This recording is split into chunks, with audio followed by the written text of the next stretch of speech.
Welcome, everyone. Welcome to the Puck Drops here. This is Peter Pfeiffer, of course.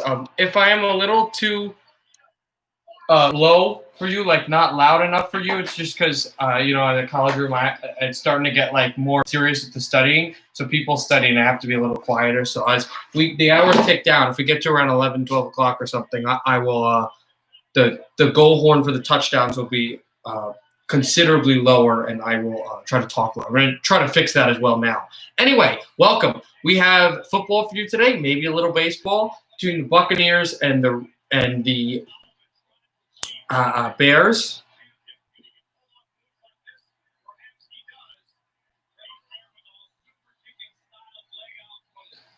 And the Buccaneers and the Bears, and also tomorrow at around 12, like probably 11:30 to 11:45 Eastern, I will have a live stream of starting covering the NHL free agency.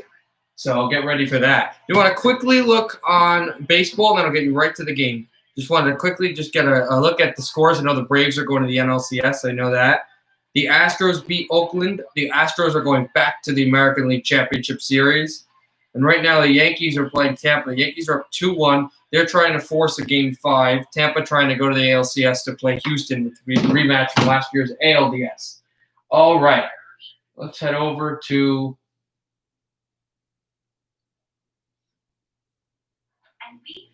where is it?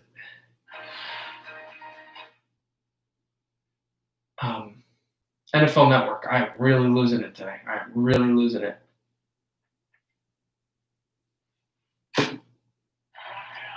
3-0 Tampa right now. I'm on NFL Network, but yeah, it's on Fox. So Tampa is up by 3, and now they're also driving in Chicago. Brady with the play action fake. This is the replay. He missed his target, but it was almost a Bear fumble. Guy's right on him on the backside of his shoulder. Pretty crazy play.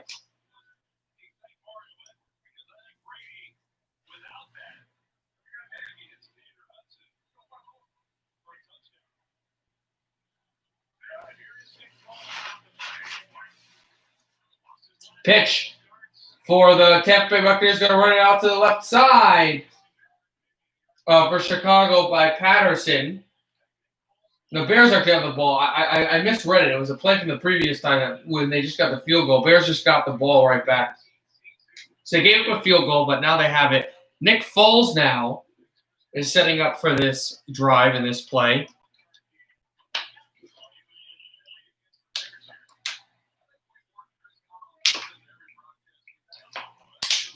$9:15 left in the first. Foles in the shotgun on his own 20. Foles through pressure, steps up, wide open pass, has his man. Mosley. Darnell Mosley for a first down by a curl and drag off the sideline, and the Bears move right up the field to the Chicago 30, just like that.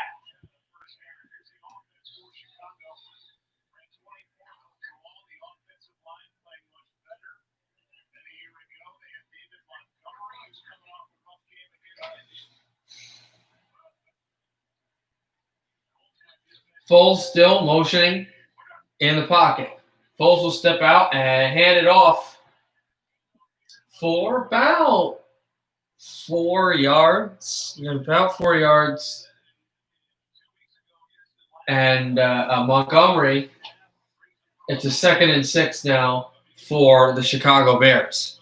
Montgomery with the handoff. Was able to do so well for him and for this Bears team. Since we're at this point, I want to look at the NFL. I know there was a couple of news right now. It's going in the NFL, like with the games being rescheduled and such. I got to take a look at it so I can give you some predictions for this week, everyone.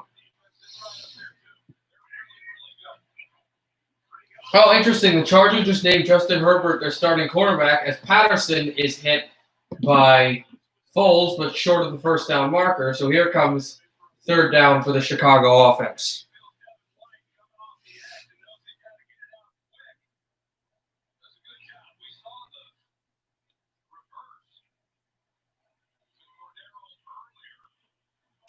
So interesting there. Also, Tyron Smith doesn't think he'll play for the rest of the season as Foles in the shotgun and his his side. The Denver-New England game is going to be on Monday, guys. Foles overthrows Robinson, and it's a Bears punt.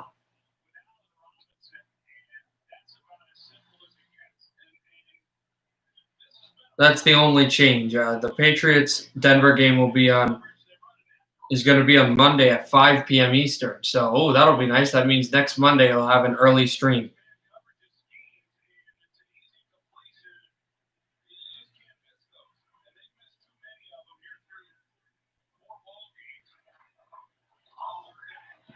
And the punt is, I think, was touched by a bear or something, or it was touched by a buck as it was deflected or something. So if the Bucs are screaming, "Get under it, get under it, get under it," but if they didn't, apparently, it would have been live ball. But the Bucs do, so they got a fair catch at around their 15-yard line. So they force a punt, and now it's Tampa ball at the Tampa 15.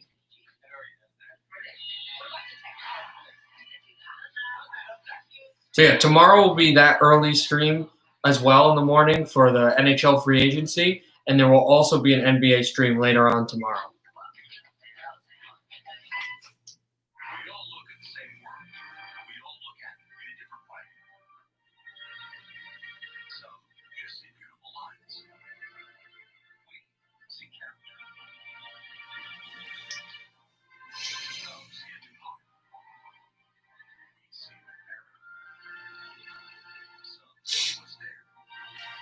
Right now, just waiting on this commercial. Let's take a look right now at how the MLB game is looking, and we're not going to jump there right now with but it's still bottom of the fourth.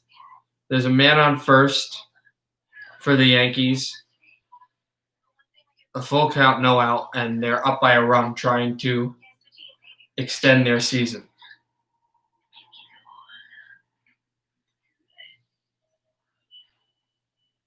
Tampa trying to advance, obviously, and join Houston.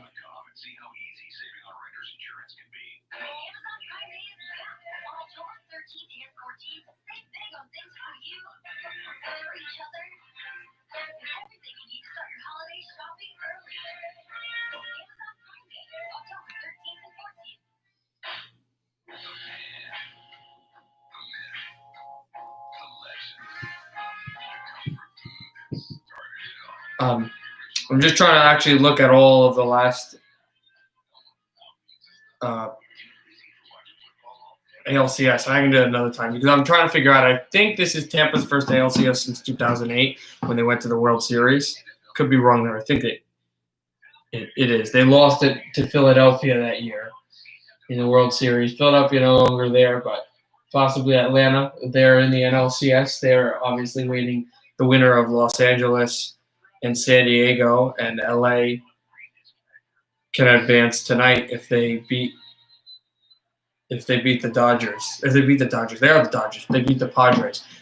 Here is Tampa. Brady, handoff right to Fournette. Fournette tries to push ahead. He went past the line of scrimmage but only for a yard. The Bears defense forces 2nd and 9. He went nowhere, and then he finally was able to push for a yard. And it was like the best thing he could have gotten. The only thing he got, too, because that Bears defense read that play, hurry. No running backs in the backfield, only one running back on the field, and that's Jones. Gronkowski is also out there, 2 wide out, tight end set. Shotgun throw. Actually, Fournette was also out there, and Fournette was Jones who got the ball. Misread the numbers, but Jones, the running back from the wide out, a shotgun pass to the sideline. Turn the camera so the game shows in the corner. Hey, I'll try that, man. Usually I don't. Oh, okay. Just give me a second, though. And then this light has to be. I'm gonna get out of the frame. No, I can do it better. I'm gonna get out of the frame and I'll change it. I'm glad you understand the whole copyright thing. I'll wait till this play as Brady throws from the shotgun, looking up for Gronkowski. Almost picked. No penalty flag.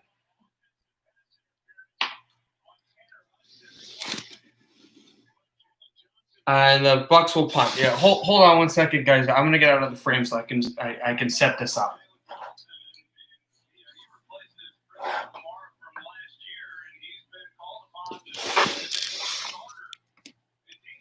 Oh.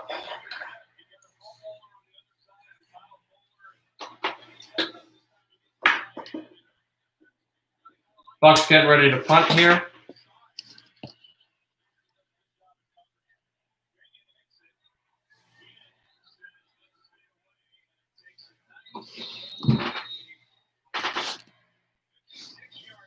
Is that good, man? Is that good? Turn the lamp back on. Is it that bad? Is the lighting is that bad? Okay.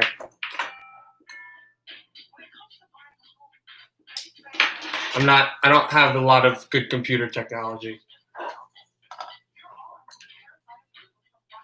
Nope. It's in the frame. That's the reason why I didn't want it out. Got it. There we go. I do have to watch this though for,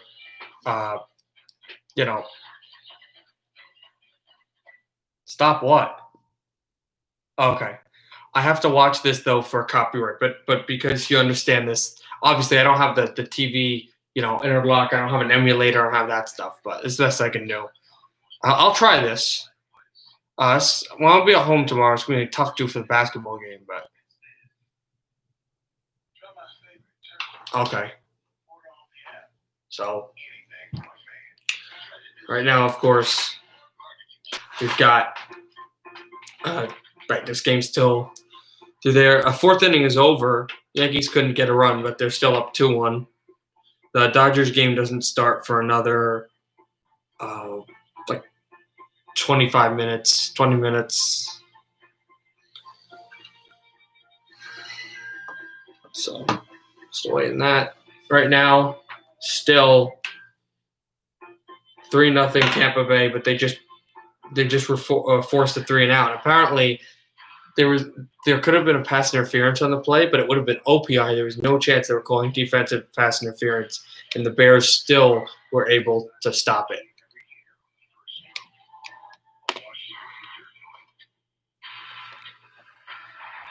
So Bucks and Bears right now. Bears are got to get some great offensive chances going. They got to start throwing the ball deep. So the real go for that. If they can go for that, should be good for them. Kind of got to get this Bucks defense to start leaning because they know what their offense can do, and if you're making their defense struggle, then that's going to cause a lot of problems for their offense, confidence-wise, Tampa Bay's offense. I personally, I am a Giants and a Texans fan, two loser teams right now. I'm just wearing the Bucks hat because I am picking them to win. Foles on the Chicago 25. Foles fakes it, steps in, and is hit hard and wide open on the sideline. Is it a catch? They're saying no. They're saying he didn't get his feet down. That was Robinson.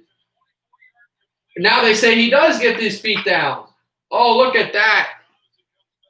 If you guys can see it well, Robinson with two knees down to hold it in.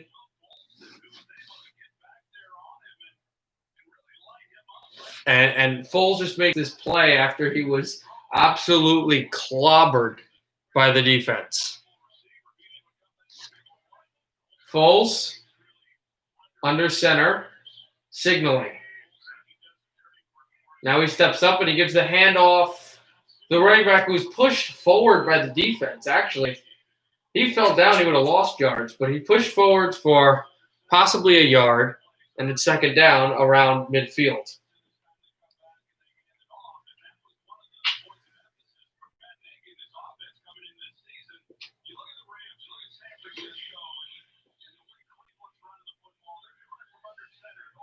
Foles, obviously, he has a stat of pedigree against Tom Brady with the way he's played against Tom Brady in the Super Bowl when he was in Philadelphia. Here's Foles looking screen the whole way. Now he has to get out of the pocket. He's running loose. He's going to throw to the sideline, inbounds for a first down. And I got to tell you, that play was absolute trash. That play was just dumped in the garbage by the Tampa defense. But Foles, he was running out to escape pressure because he went in to step up, and he ran out like he was going to run. And somehow that veteran presence eyes just saw his guy, Shanine, I think it was, right toe line tap for a first down. And just like that, in the last few plays, the Bears have gone all the way down the field, and they are at the 36 of the Tampa Bay Buccaneers. Big night for Tampa Bay, too, as Foles throws over and tipped and intercepted. Intercepted by the Bucs to the 30, to the 40, to the 50, out at the 50-yard line. Davis the third, and the Buccaneers get the ball back.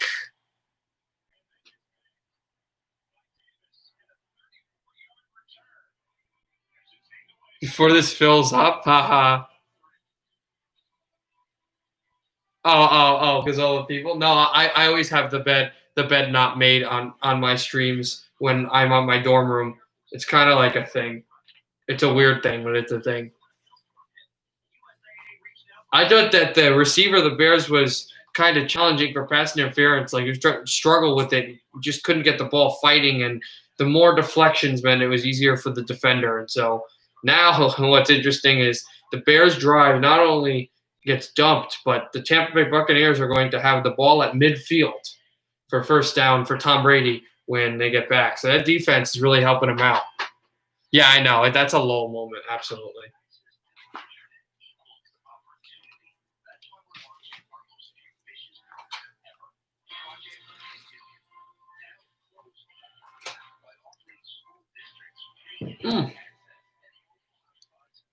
Oh, I took a chicken burger.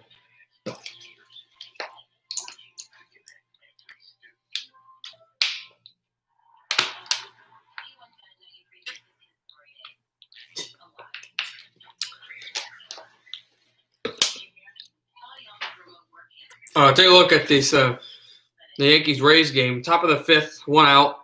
It's 2-1 New York.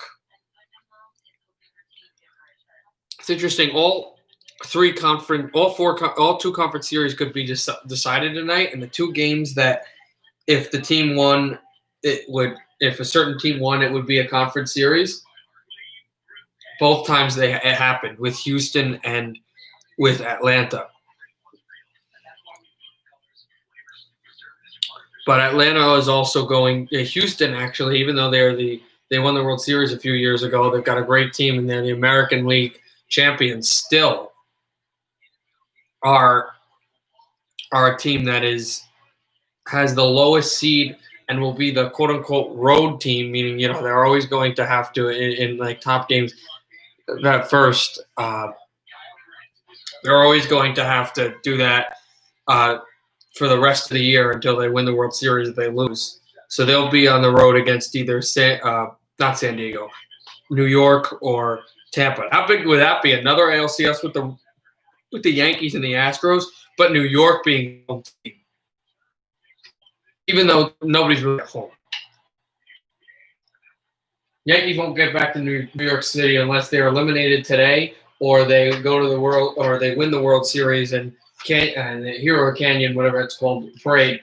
Meanwhile, the Bucs go up the field for about 5. Here's the play. Davis was fighting. It looked like he grabbed him a little on the back, but then he just turned off immediately. So that's they kind of call warnings. If you're holding a guy in the back, they won't immediately call a penalty. But if you do it for too long, there will be they'll call the flag. And he got his hands off quickly and was able to pick it off deflection to the 50, which is where the Bucs are now. 2nd and 6. Well, now on the 44. Tampa throws Brady a spin out of there and a truck to the 20. They can't bring him down. Over to the 10. Down at the 9. Johnson with an unbelievable run. Absolutely. Thank you for teaching me, man. I really appreciate it. I didn't know about that. Obviously having low equipment, but what a run by Johnson. Did you see that? You guys can see. Spins by one. He truck sticks another. Madden mode. Just goes and then Brady, just that perfect pass right in the middle. As I said in the beginning of the frame, I just want to say, as we get later in this game, I'm in a dorm room. There's some people don't like how loud I've been getting it with these streams. The goal horn for the touchdowns and me is going to be quieter the later and later we go. I'm going to try to work on that too, as well as Brady is brought down by Chicago. First and goal quickly becomes second and goal.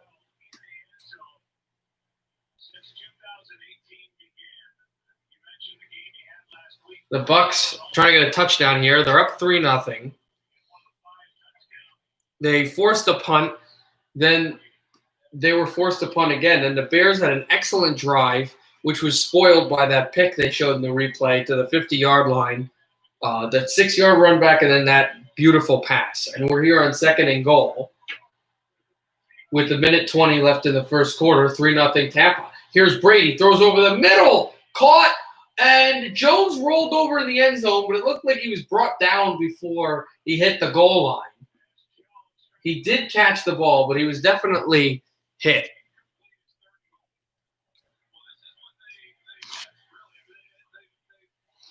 Or no, they're calling an incomplete pass here. Let's see the ball again. Oh, that clearly drops. Yeah, it goes into his hands, and then it falls down. Wait, did he trap it? No. Oh, they're gonna have to look at this. Tampa's gonna have to look at this. This might be a catch, and not only is this a catch, but when he catches this ball, he rolls into the end zone untouched. Now, I don't think even if they win the challenge, it'll be a touchdown. I think it would still be third and goal, but probably from like the 2. But they're going to have to look at this play again with Jackson as he rolled down, went to the goal line. Everyone's screaming touchdown. We'll see. They have to go to commercial. Let's take a look at baseball again. And mid-fifth, the Yankees retired the side, still 2-1. I think we're going to get some theatrics in the 7th inning. That's what I'm seeing. Cody and Connor, Dumb Fortnite, and more. Hey, what's up? You guys know, if you want to subscribe to this channel and follow and like all that stuff, that'd be great. Because tomorrow I'm going to have 2 streams, one early and one late. The late one will obviously be Game 5 of the NBA Finals. The early one is going to be I do remember you, just saying for other people. But the first one will be at around like 11:30 probably, maybe 11:45. It will be a free agency live stream for the NHL free agency coming up tomorrow.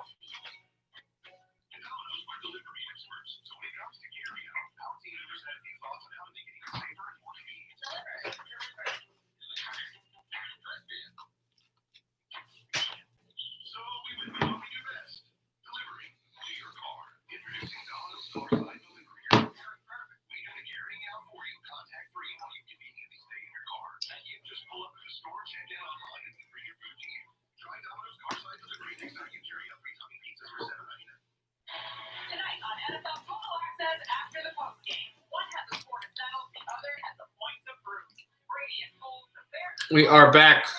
We're getting ready. We're almost back in the NFL for the game. Or another commercial.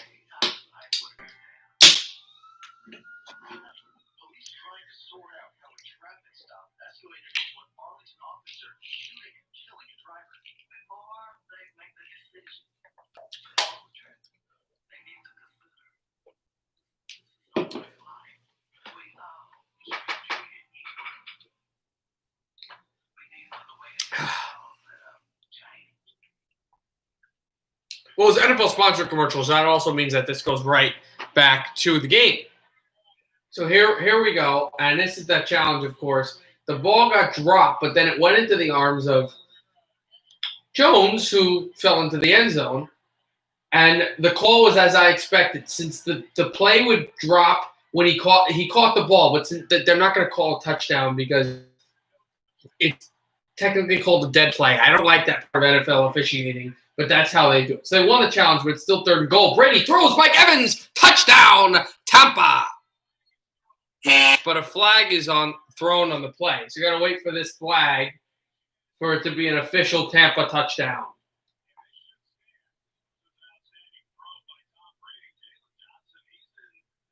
And Brady steps up in the pocket. And he delivers this ball to the former Texas A&M standout, Mike Evans. Johnson gets the call, so it's a good Tampa touchdown.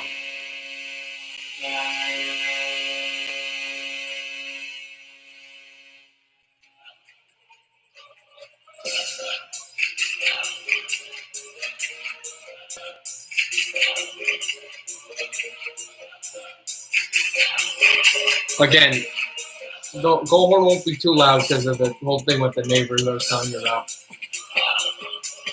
It is 10-0 Tampa Bay with 56 seconds left in the first quarter. Brady to Evans for the first touchdown of the game.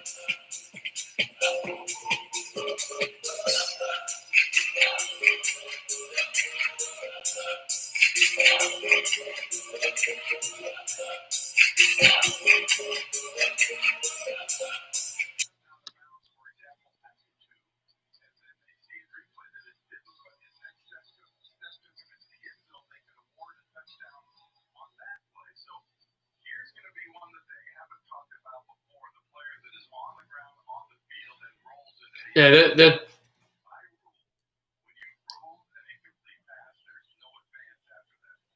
So this is the reason it wasn't a touchdown. I didn't realize there's a rule in the officiating book which I don't like. I think is very lame. But the rule is that if an incomplete pass is ruled, even if the guy like there caught it and he rolled into the end zone or rolled here, rolled there, or got up and ran 50 yards into a touchdown, and it's challenged and won, then it's taken off the board as it's a complete pass, but they're not going to give the guy the touchdown. Bears take the kick draw. Here's Patterson, past a few. Patterson to around the 50-yard line, close to the 45. Cordarrelle Patterson, who became a household name returning kicks in Minnesota, does a big job for the Bears there. He got the ball for about the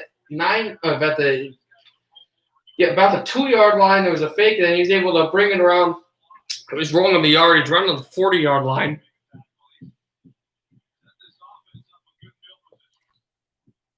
But Patterson runs this all the way down.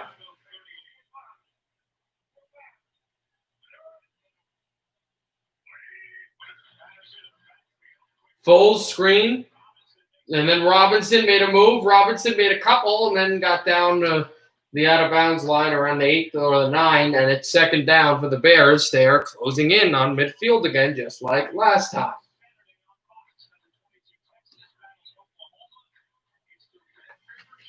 All right, I have to make my NFL picks for you guys. Actually, I'll make it at the next commercial.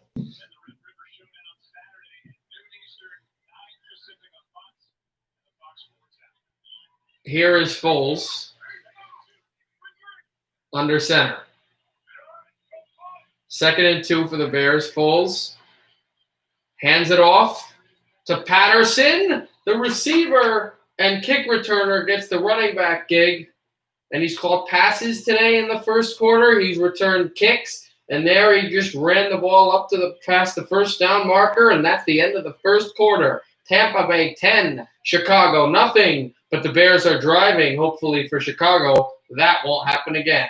End of the first, 10-0. Bucks. So interestingly, I wanted to talk about how big Tampa's day is today. So Tampa had a really big day because tomorrow, of course, is the NHL free agency. The defending champion, Tampa Bay Lightning, it's their last day if they want to, last full day, and obviously a few hours tomorrow before when they can extend some of their restricted free agents and unrestricted free agents and try to re-sign them. Guys like Mikhail Sergachev and Anthony Cirelli. So a very big, busy day for the Tampa Bay Lightning. The Buccaneers are playing right now, and the Rays are trying to get into the ALCS for the first time in more than a decade.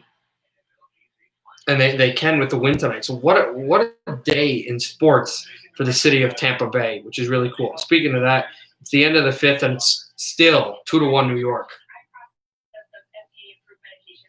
So we're heading to the sixth inning. That game's going fairly quickly.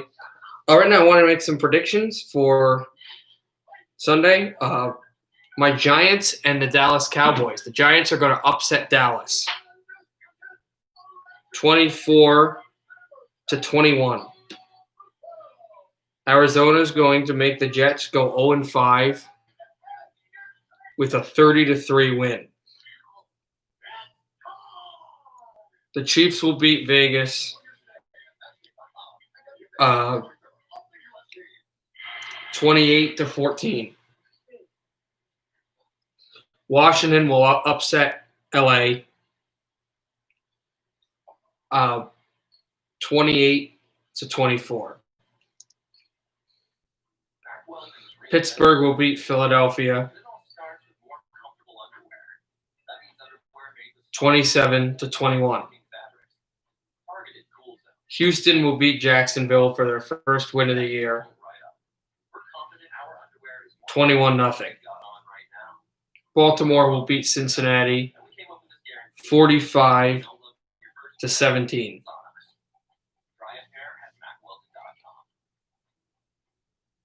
Atlanta will beat Carolina 28-10. And we'll continue that in a little bit.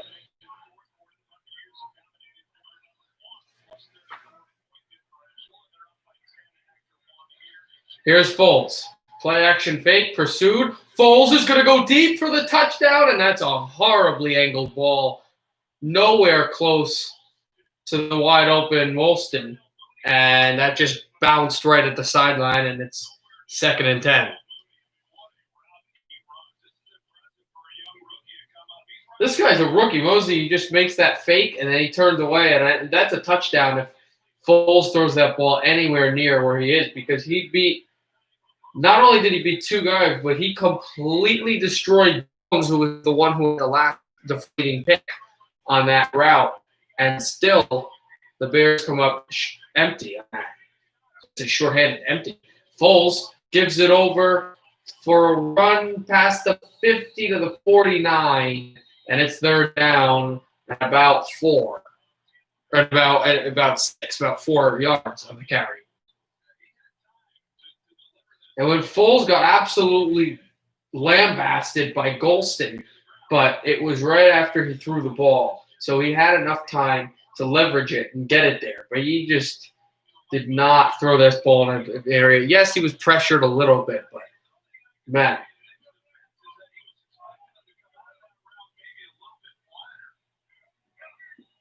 "13 passing yards for Foles, 31 for Brady in this game, and a timeout called by Chicago. So Chicago now, early in the second quarter, already down 10, have already made a ton of bad decisions. Lose a timeout.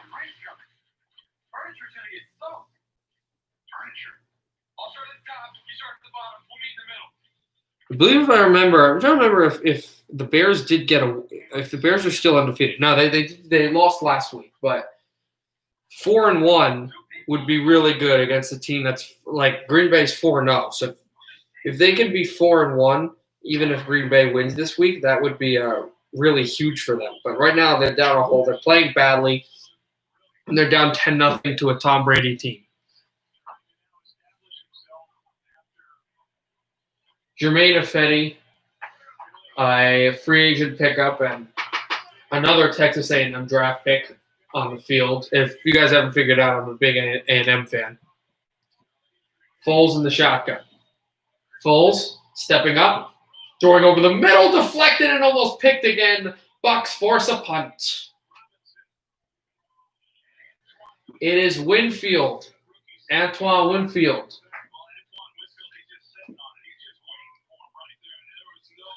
And that ball was just absolutely rattled loose by Winfield. What good defense there. No holding, no PI, no nothing. Just played perfect defense on the guy. trying to catch the ball, and then Bears have to punt again. It's their third punt of this game.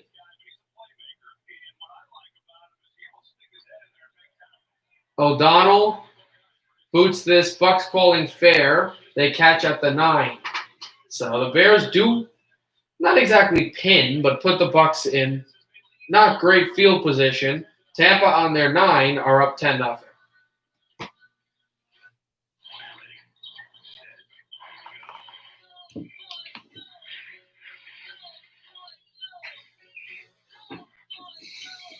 Oh, NFL. Yeah, back to that.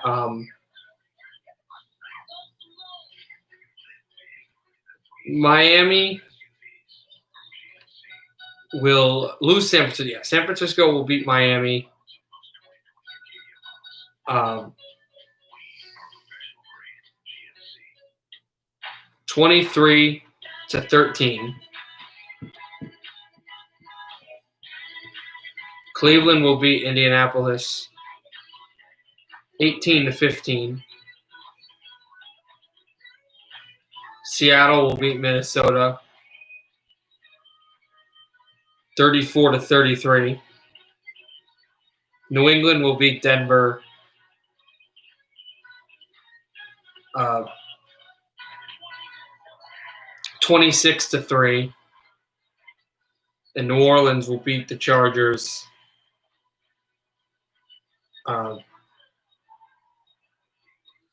31-24.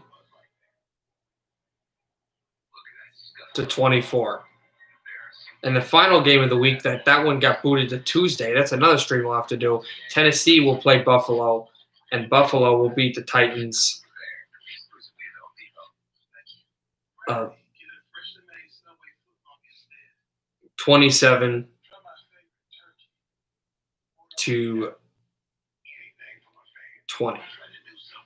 That's going to be fun. That game, too. That'll be also really cool because I'll get to do that game on Tuesday, and that'll be the only football game of that day. I believe either Tuesday or Wednesday. That might actually be the same day the NBA will have Game 7 if the Heat can come back, which I predicted they would.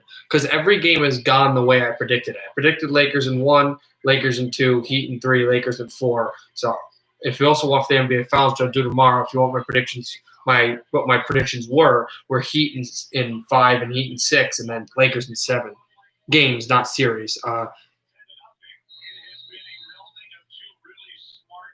Yeah, I was right. If there is a Game 7, that would be the same day as the Bills game. It would be the final game no matter what of the season for the NBA. And Jones gets a first down there. And the NBA is going to try to figure out when they'll be starting because the NHL has said January 1st. And based on how the NBA usually plays, it would be later. They were talking about after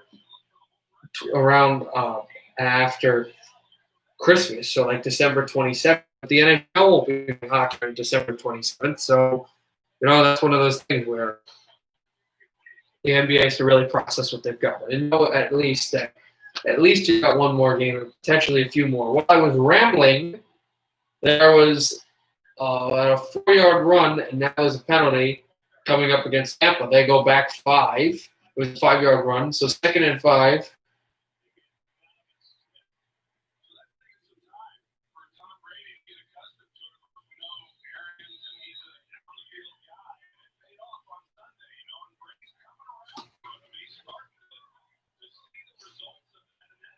Becomes a 5-yard penalty, so it's 2nd and 10. Almost like the incomplete one. And there's a screen that is just bottled up by Chicago. Bears just cream this screen right behind the line of scrimmage. Johnson, the one who had that huge pass, the huge catch to set up the touchdown by Evans, is just bottled down. But they call him for no gain. So he does not lose yards. It's just a no-gain screenplay. So the Bears are pushing Tampa. Tampa's in their own territory. So if the Bears could do something here, force a difficult punt for the Bucks, which would be very influential, especially because of the kick returner they have. Here's Brady looking there. Got his man who leaps for the first down, but was he out of bounds? They'll have to measure the ball. Bears are clapping like he didn't get there. They'll have to measure the ball. I know that even if it's 4th and inches, you don't go for it. Not on your what? You're like 11, 12. You don't. Not that deep, but.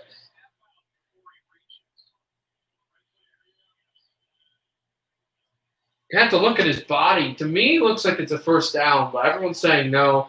4th and 1, they're going for it. The offense is out there on their 13.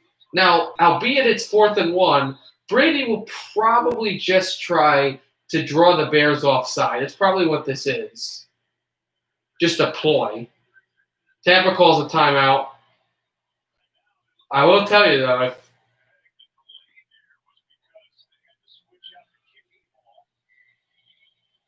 if he goes back on, then you know that it's definitely for real. But they're telling him stuff through the helmet. But what was initially thought now is that they were changing out the kicking ball. I thought maybe he's just trying to draw them offside. Here's the problem, though. If the Bucs don't go for it, and they're just trying to draw them offside, if they can't draw them offside, they're going to call another timeout. So it's 2 timeouts called in the span of a minute. So if Brady goes out there both times, it's almost a minimal amount of reward and a gigantic amount of risk. So 4th and 1, let's see if the Bucs actually go for it, or if they're trying to draw them off. Because if they're drawing them off and they can't draw them off and they have to call another timeout, that's again only 1 timeout left in the half with a large amount of time left in the second quarter. But Brady's still out there. If they snap this ball, 4th and inches, I understand. Guys are moving like it's a real play. That's a Brady sneak.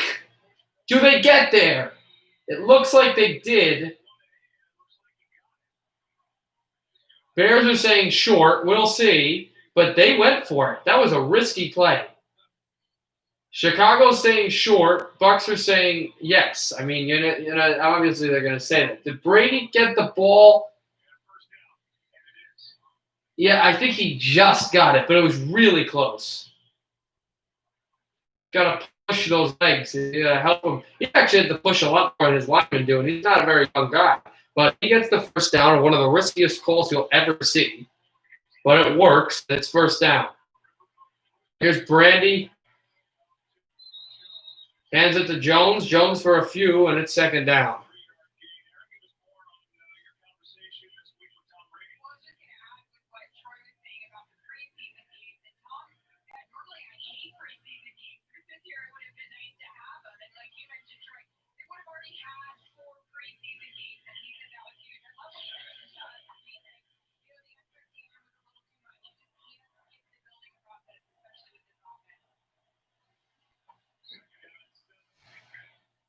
Brady in the shotgun, 10:33 in the second.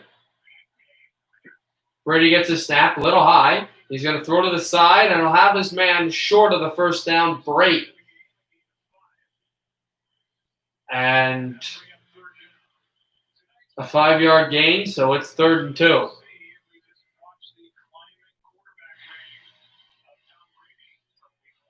Week 1 he had a 78, week 2 an 80, week 3 a 115, and week 4 117.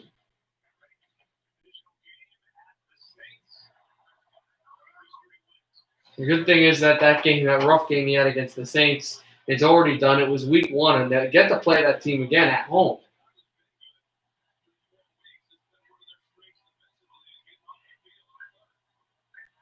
Here's Brady in the gun, throws it over, got his man, penalty coming up. It's Braid again. Hudson, actually. The team has a lot of good tight ends. They've got Hudson. They've got Braid. They've got Gronkowski. But there's a penalty coming up. It looks like it's against the Bears, but we'll see. The officials were talking about potentially, not the officials, the broadcasters were talking about the Bears have a really good tendency of getting off the field this year on third down. Well, but the Bears not only they give up the completion, but a face mask on a guy who didn't even catch the ball. That wasn't even going for the ball. Mike Evans gives the Bucs 15 more yards. And so it's first down at the 50 for Tampa. Bears are yelling, false start, and that's what we're getting. So move the Bucs back to the Tampa 45. First and 15.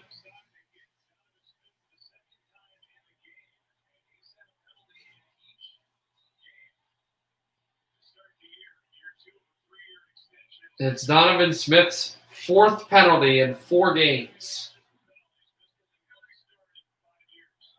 The time of possession heavily in the Bucs' favor over 8 minutes. Here's Brady throwing over the middle.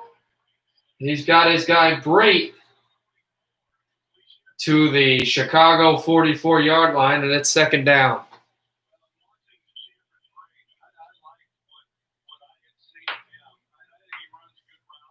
Second and 5 now for the Bucs.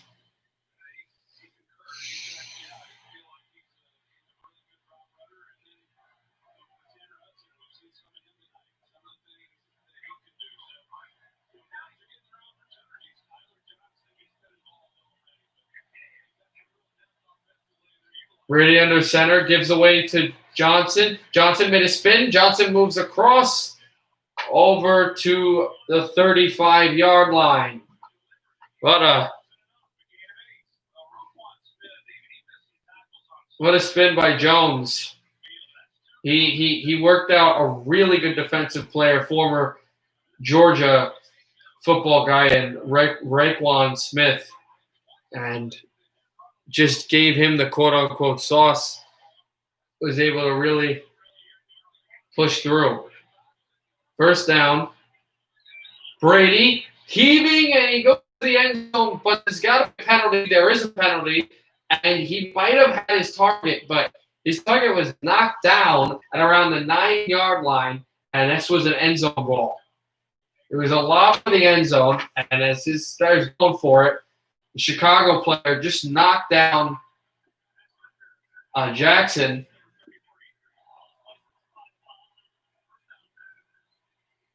And no.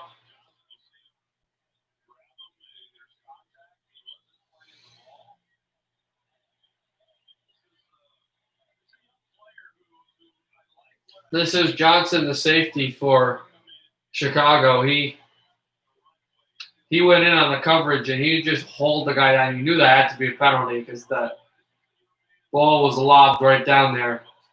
31 yards allowed by Chicago on penalties, 20 yards allowed by Tampa on 3 penalties.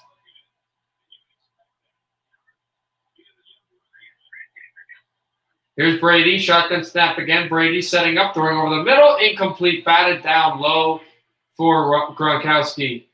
And the linebacker, Barkevius Mingo, was there on the deflection.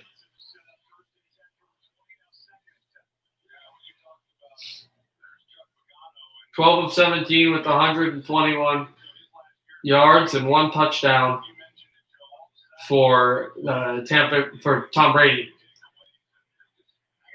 Dialing up this defense is Chuck Pagano, who's the former longtime Indianapolis coach. The Colts, of course. Here's Jones, runs through a couple, and he'll get about 3. It's third down. Now the Bears need to get off the field or at least force a field goal here.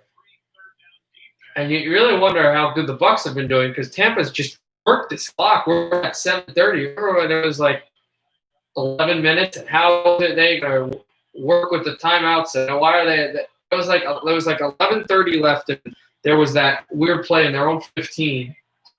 That's how they've really moved this team down the field. At the 17-yard line, Brady getting out of a sack, looking for the touchdown off the hand of Evans, who would have had his second.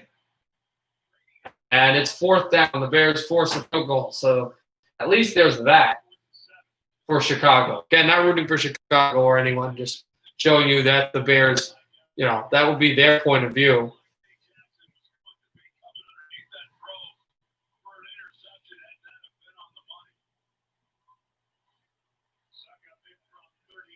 Ryan Suckup, who hit his first. He hit a 39-yarder and also the extra point. This to make it a 13-point lead. 35-yard attempt, Suckup. It is through and good. And it is 13-0 Tampa Bay with 7:03 left in the second. Chicago is going to get the ball back. They're going to need something soon with 7:03 left in the half. And they're down by 13.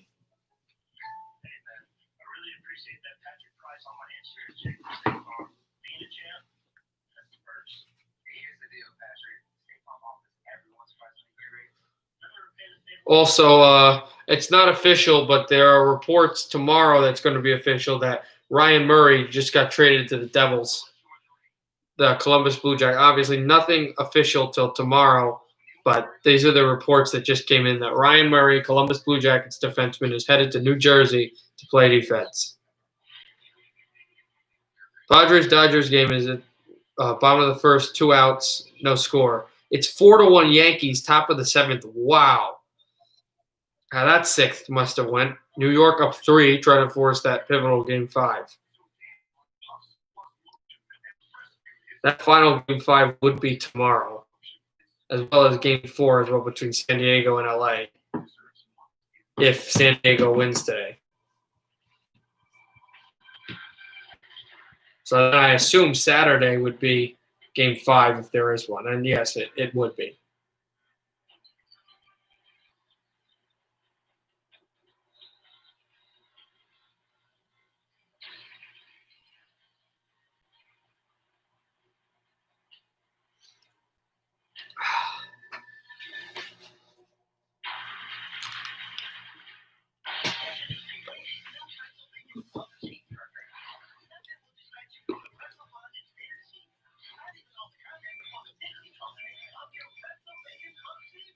But at least we're going to get a lot more baseball.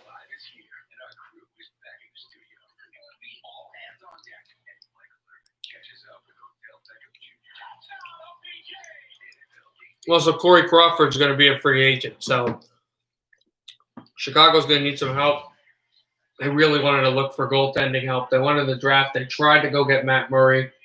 They definitely will really try for a guy like Markstrom or whatnot, because that would mean that their starter on opening night would be Malcolm Subban, who's a good goaltender, but a lot of teams in the league and organizations do not see him as a starting netminder, as a backup.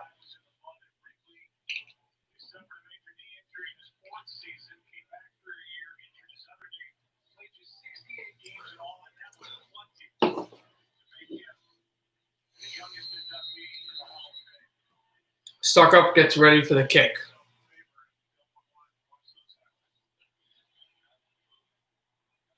He'll boot this all the way out of bounds.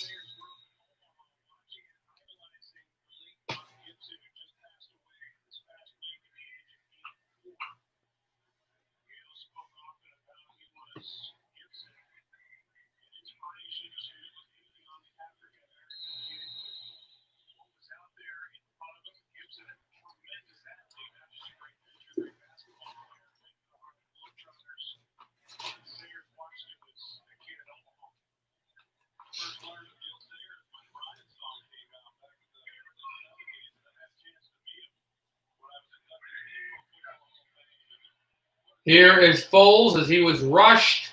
He finds a pass to the sideline, and he got his guy, Anthony Miller, who takes a giant load of turf right to the top of the helmet, and he forces a second and manageable to the Chicago offense. Here are the first possessions. You clearly see a punt, interception, a punt, and then they have forced one punt, but they've also given up 2 field goals and a touchdown.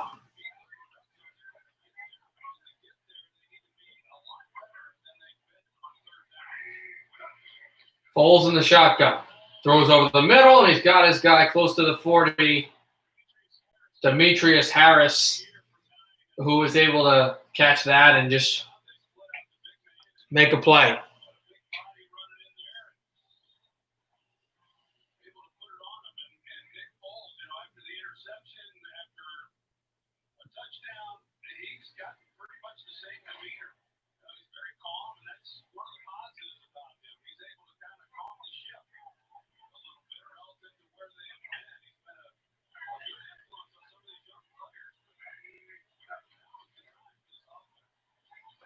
Here is a dump pass right behind the screen, and the Bucs force that absolutely nowhere. They read it, but there's a little bit talking going on. There was some aggression. You saw an early whistle down there as the Bear took a buck down, but it forces a long gain no matter what. 2nd and 16, a long loss no matter what. 2nd and 16. And the Bears have done that to themselves a few times, going backwards on offense and then thinking each time that they'll come back, and as that ball actually hit the helmet of Foles, and then each time the Bucs finding ways to stop them. Here comes a rush up the middle, sensing pressure, screen pass. That's a good one to get rid of a blitz. Montgomery makes a spin and gets for about a 4-yard gain, and it's 3rd down and long. But when there's a blitz coming, a screen is a good option.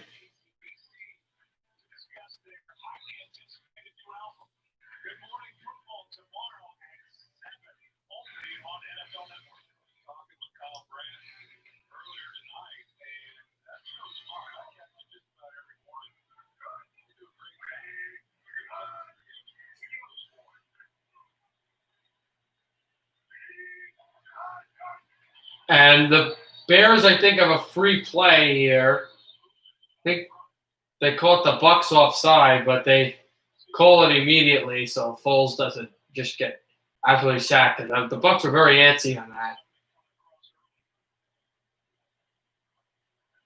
We'll see the call. It's a neutral zone infraction. That's Foles to get 5 yards on that, and the Bears are going to make it even more easy on 3rd down. Shaquille Barrett just went right off the ball, and there was nobody to block him. The running back got a little bit of a push on it. Shaq Barrett just rushed right up the middle. And Foles like, I have a free play, But they didn't want him to get injured on that because he was way too early, Barrett. 3rd and 7. Here's Foles. Hurry. Goes the screen route. Montgomery go for a 1st down. Montgomery puts down his head. And he gets a little past the 50. It's a 1st down for Chicago. So got to start worrying now with the clock. The 2nd quarter, we've hit past around the 3:40 mark. And this is ticking. But if the Bears, even a field goal, wouldn't be the most ideal. But even a field goal, if the Bears here could come away with points, specifically a touchdown, but they can come away with points, that would be really good. Foles gives the handoff. Montgomery leaps ahead. This guy's just been an absolute tank out there. It was Patterson, actually, this time that got the ball. And Cordero Patterson, his 2nd carry. And it's not even a natural running back. A receiver and a kick returner who had some good plays earlier on, specifically that kick return. 16 rushing yards by Chicago positively. 51 by Tampa. But they're starting to figure out how to grind this Tampa defense down. They're running the football, and they're doing it well. And that will also opening up the passing game at some point instead of pass to open up the run. Here's Foles, fakes it. He's rushed. He throws over the middle, and he's got a man. That's the exact motion that they wanted, although Tampa is yelling OPI. But ever since Davis had let up, that was Allen Robinson who caught the ball, but ever since Davis had let up that interception, they've gone after him, Chicago has, and they've had success.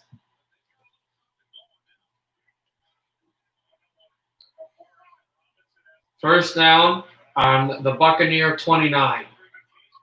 Foles in the shotgun. 7 plays for 47 yards, and now 5 minutes on the drive. Foles will throw this to Patterson. Patterson loose to the 10. Patterson moves close to the 3. 1st and goal, Bears. Cordero Patterson. What a run.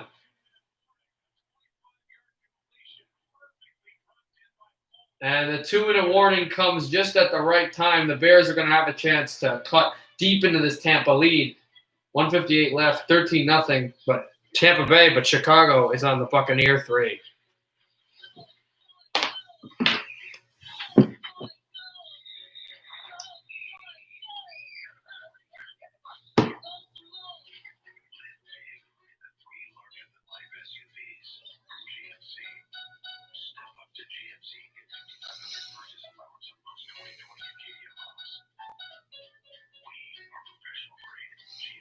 We'll take a look at baseball right now. The Dodgers game obviously still top of the second.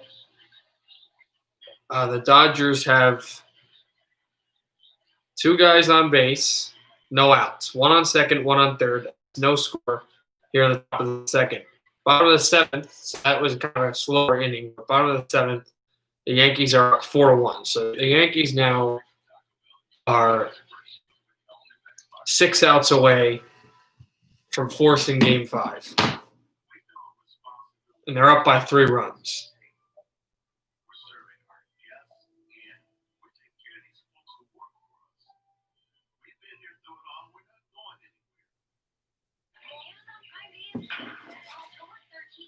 We'll take a look at NHL app right now to go and see what's going on.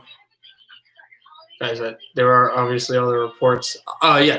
Corey Schneider got waived. That's true as well.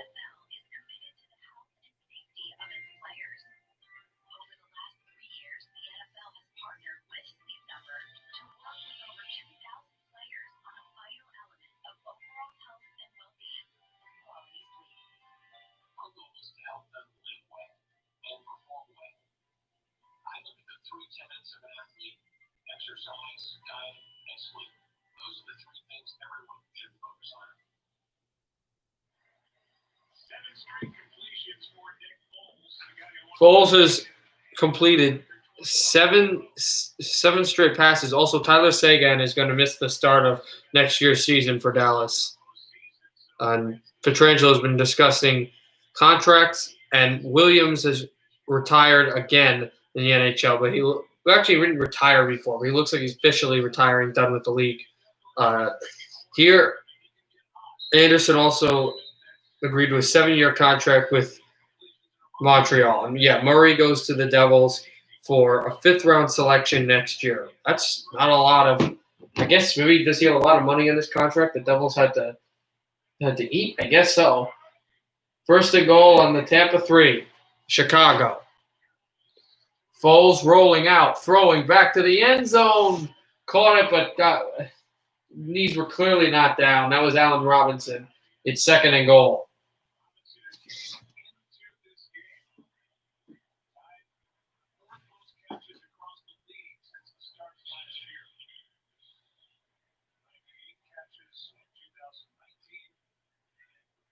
He has the 4th most catches in the NFL by any receiver. Allen Robinson has been a monster for a team that has one of the better records in the league, but has not played a large amount of really good opponents. Touchdown Bears! David Montgomery right up the middle.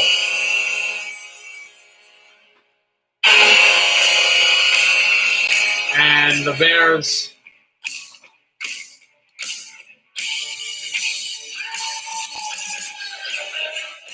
cut into this lead.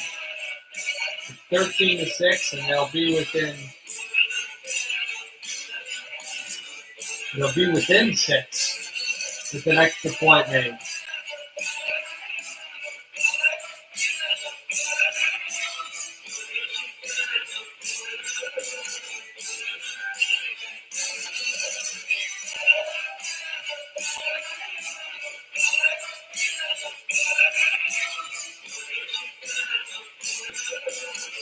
The kick is good. And the Bears are within 6. Tampa Bay 13. Chicago 7. Just like that. David Montgomery right into the end zone for the Bears with 1:48 to go.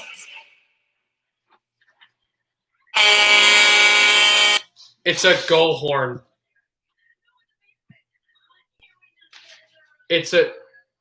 The Tubbs, Ohio, it's a goal horn. I don't know if you know, this is a hockey channel. I apologize. They're going to have it on, though. Let me explain. Let me understand. The horn's cool, just the song. It's quite annoying. If you didn't know, each horn is for a specific team. That's the Chicago Blackhawks for the Bears song. That's called Chelsea Dagger, and the MO on Chelsea Dagger is either you love it or you hate it. Assume you're one of those that hate it. I don't mind it as much, but its thing is that it's just so repetitive and just goes on and on and on. And back when the Blackhawks were really good, they would play that goal song all the time. So if you were a fan of like a Chicago team or you're in that area or you like the song, it was awesome. But if you were a fan of someone else, it was the most annoying thing in the world. So that's just it's quite an annoying song, but that's the one that's being used. But yeah, anyway, 13-7. They cut in. Tampa does. Excuse me, Chicago does. Cuts into the lead here. And makes it 13-7. But the Bucs will get the ball for the final 118 seconds, I believe is what it is.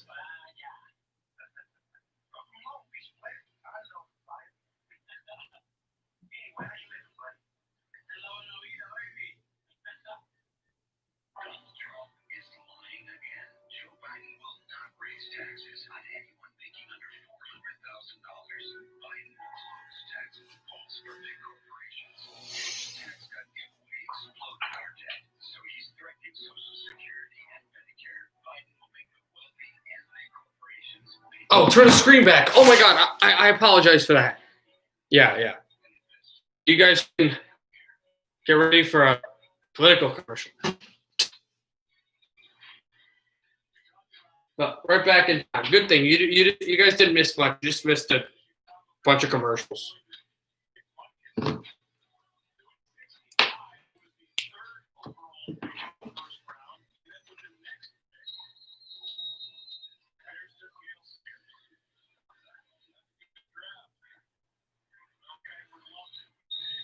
They just kick it to the end zone and a touchback. So Tom Brady got the ball at the 25.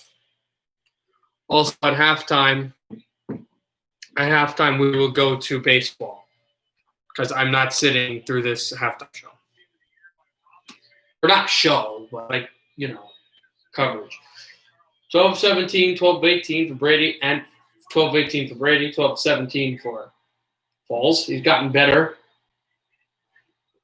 He only had completed 5 passes until the last 7, as this ball is deflected up into the screen up in the air by the Bears, forcing second down just like that. As Brady was up there, and Bears have 2 timeouts left too. Hicks with that beautiful deflection. If the Bears can make a stop here, I mean, you're still only on second down. If the Bears can make a stop here, they get the ball back. They can score on that possession. It completely turns this game around. Tampa, I feel like, has the pressure here. Here's Brady. Let's drop back, stepping up, throwing to the sideline, and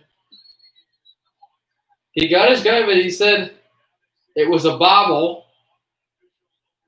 So, no, that's not a completion. Now, all of a sudden, with only about 7 seconds, or I think now 11 seconds between each down that was taken off the clock, the Bucs are facing third down in their own territory.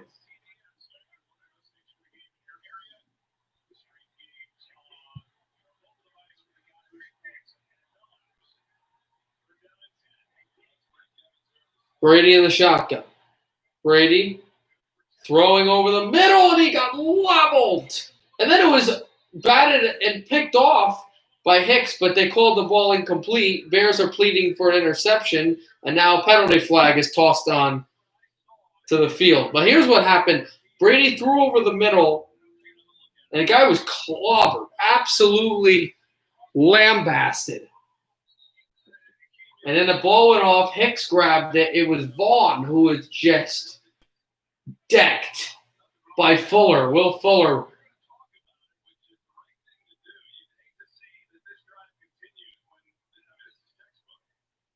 As this is a shoulder ball, and I just saw that. The ball comes out. This is a fumble picked up by the defense. Not only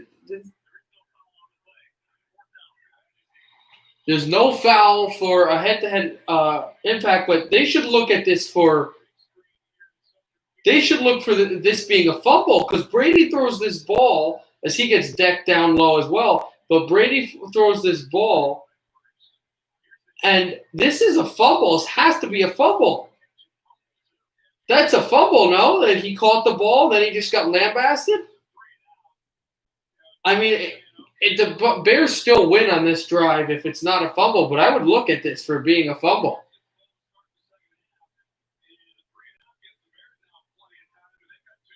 Bears are actually getting the ball to start the third quarter, but here the Bears, you got 2 timeouts. You're starting the ball anyway. I would challenge this right now. If I'm Chicago, I'm challenging this play.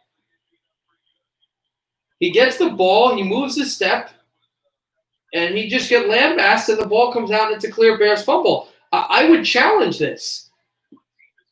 Are they not going to challenge it? But Booth is reviewing it now because all plays. Apparently, the booth thinks that it could be, and if the booth up there and in New York thinks that it is something that it should be, I think this is a fumble. And if it's a fumble, obviously the guy picked it up. But again, if it's a incomplete pass, or whatever they call it at State. We had that call earlier, but Bears going to get the ball at around.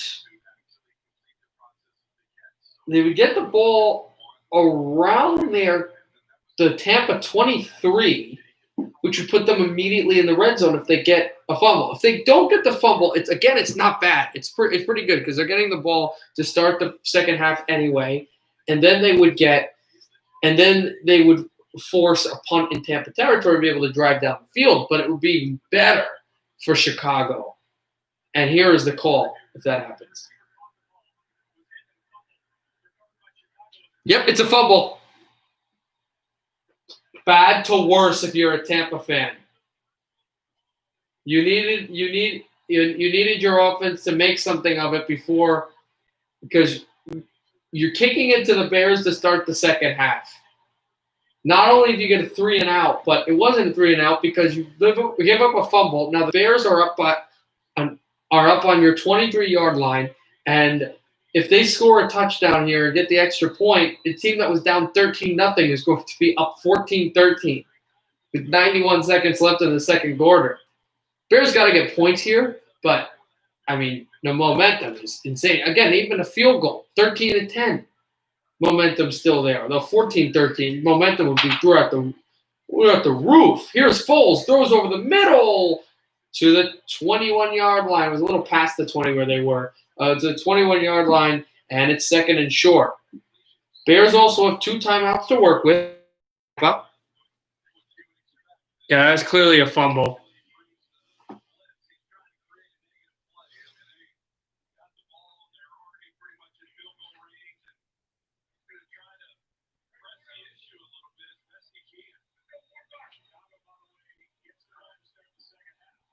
Second and 3, Foles in the shotgun, gets the ball. Tampa pressures, throws it down to the end zone, and it's incomplete, and the Fox camera is horrible. Horrible. Thank you for the like. Whoever gave me the like, thank you for it. Horrible horrible camera skills. But here we get to actually see where the play was. We couldn't see the receiver. But he caught the ball.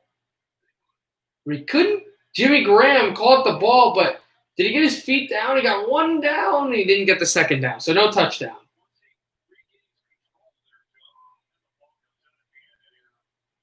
So it's 3rd and 3, but it was a really good chance. But what really spoiled it again is that this NFL Network Fox camera skills. Here's a screen to Patterson, who's trying to move past the first down, and he gets there to the Tampa 12 with 41 seconds left in the second quarter. And I was thinking you got to call timeout. Chicago does. So 41 seconds left in the second half, in the first half, in the second quarter. They have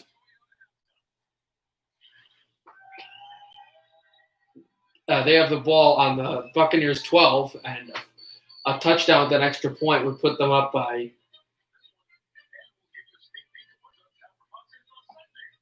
a point. And remember, they trailed 13-0 at one point. By action touchdown.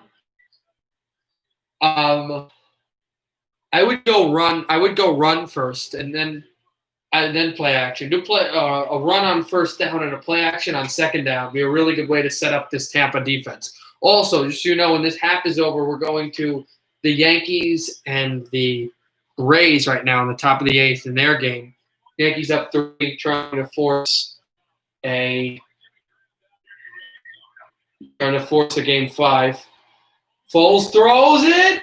Caught by Jimmy Graham. Touchdown, Chicago Bears.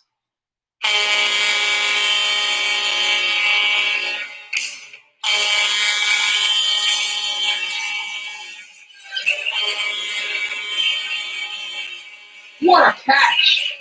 Jimmy Graham just went up and his one arm got grabbed. That might have been penalties, but it doesn't matter because he just grabs it with one hand and doesn't even get touched after he grabs it. Look at that. What skill by the veteran to come up with the ball. And it is a touchdown for Chicago. Pending the extra point, this is huge. This would put the Bears up. And it does. It was 13-0 Tampa Bay. It's 14-13 Chicago. Yes, it will absolutely be a great game. And also, the Bears are getting the ball to start the second half. So that hit sets up all of that. And there's still time left in the first half. But Brady probably won't do too much. Chicago 14, Tampa Bay 13.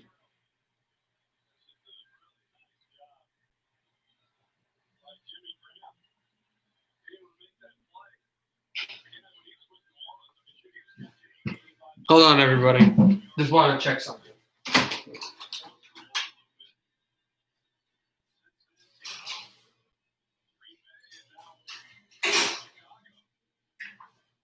All right, we're good. 14 points in the last minute and 12. You'll never see that. Never see that. Oh. Okay, here we go. 36 seconds left in the second. And that'll be kicked out of the end zone, so the Bucs will get it at the 25. First thing, I would have squib kicked it, but that's just me.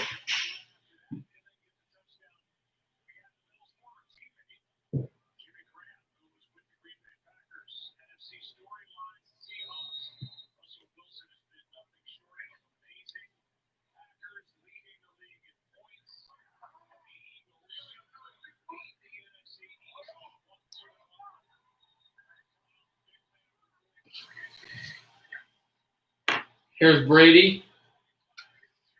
Gives it over to Jones, and Jones gets a few to the 32. We'll see if the Bucs use any of their timeouts there. A little too deep in their own territory to really go for it here, though. It could be the last play of the half. 2nd and 4, 15 seconds left. Brady throws over the middle. Got his man. That's Jones, who evaded a tackle. Jones to the 39. And Tampa calls timeout.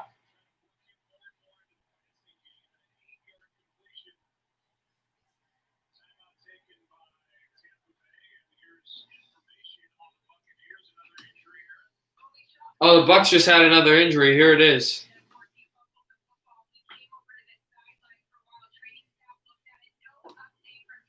It was the, I don't know the name, but the receiver, the running back that got clocked by Fuller to create the turnover. He was injured on that hit.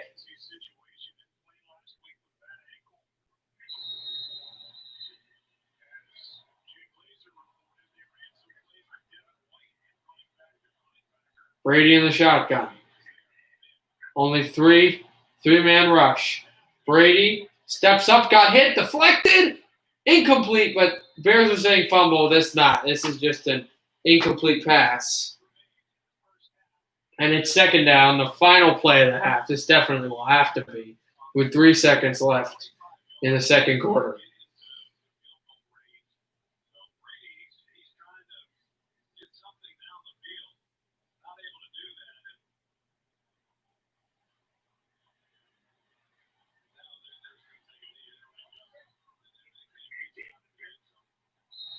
Brady will take a knee, and the Bucs will go to the half. They were up 13-0 at one point in the second quarter. They're down 14-13, and the Bears are getting the ball. Halftime, let's head to New York and Tampa Bay, Game 4 of the American League Divisional Series.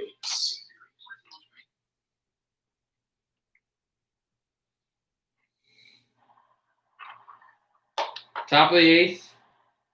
2-1 count. And Chapman has it high.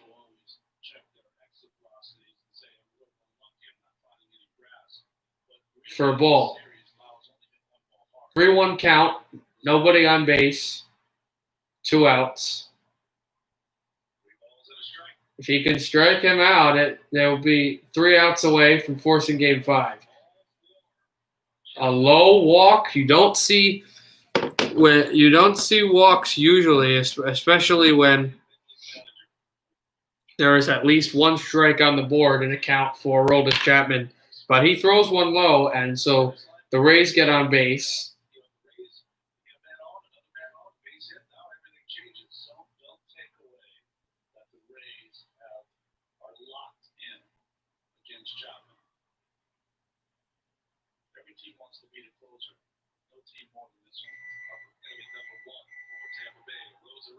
Rosarena, who's had an excellent year. This is the other Tampa game going on. Both of these teams, the Bucs and the Rays, came in with huge expectations today. They've not had great games. Kind of flat. Tampa's down at the half against the Chicago Bears, and this Tampa team, the Rays, are down 4-1, trying to salvage something here. This pitch in there for a strike. Second one, and it's an 0-2 count. Chapman a strike away from getting out of the inning.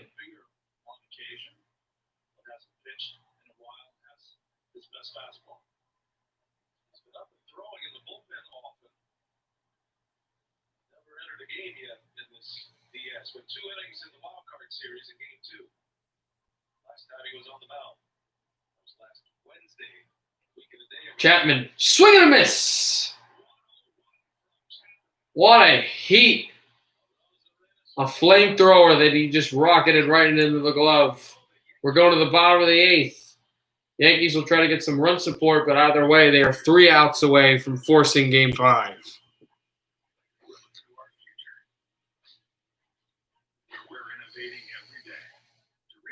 All right, see you there. See you then.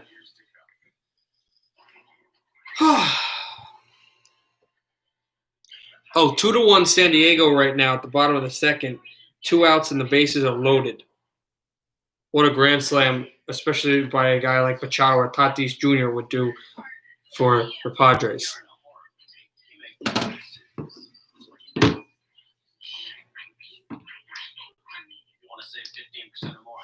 Insurance is what you got. It's what you do.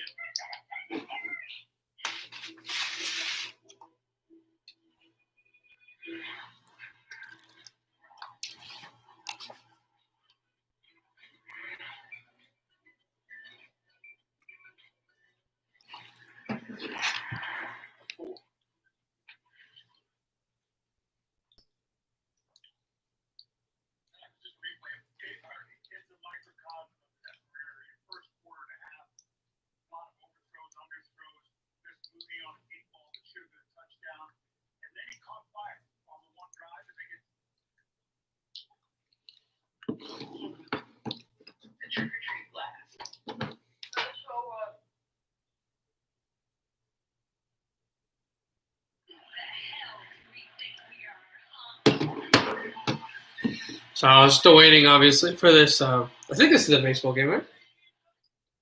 Yeah.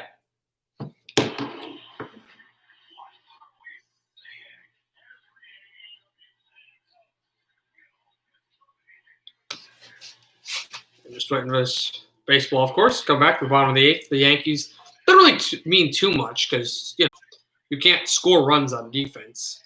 It's just the Yankees trying to get more run support.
Here we go.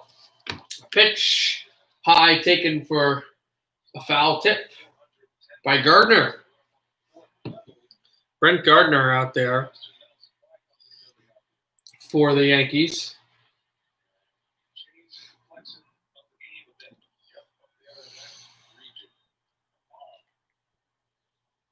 0-2, actually. Third pitch taken for a strike, a low strike. So Gardner goes down to 3 straight strikes, one of those being a foul tip. And the Rays get an early out.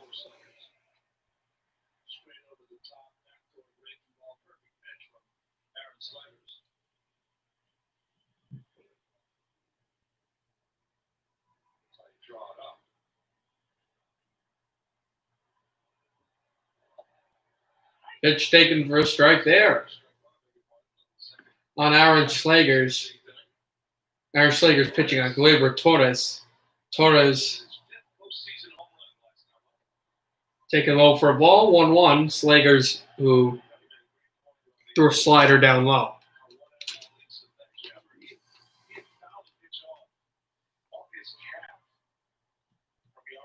Also, if you're wondering for baseball, my 2 teams are the Angels and the Mets. So Mets then Angels, so not really caring who wins. But I would like a New York championship. This is tipped, foul tipped by Torres, but he did have a home run earlier tonight. So it's 0-2 already on the count.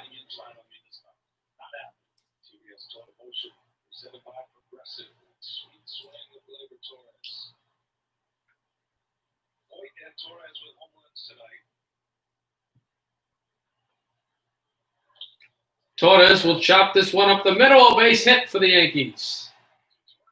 Torres to first base.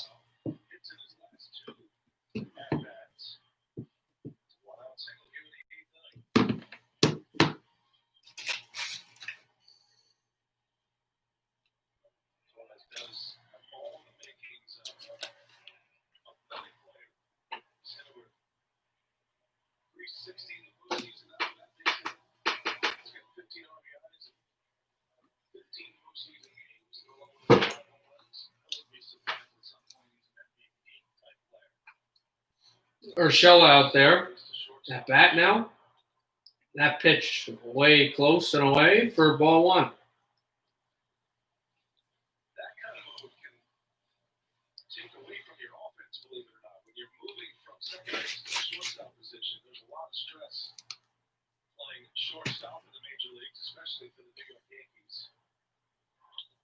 Hit high by Urshela. That one will drop for the second out of the game. It's close enough that Sanchez cannot advance. So Torres cannot advance. He stays on first base. But another out is gotten for Tampa. So they're 1 out away getting out of the inning. And then being down to their last 3.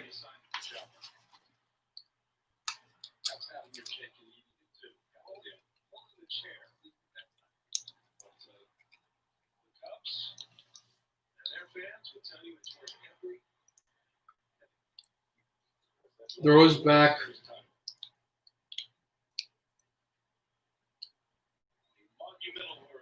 And he threw it first just to make sure it was out, but then he did. And that's what it was. You should put the Bears game on. Is it back on? All right. I didn't expect to have to be this brief. Oh, no, it's no. I'm not going to put it back on it. The half's not here. It's not back on, so I'm not gonna do it till the second half starts. I'm gonna watch this. You can see the title does say football and baseball.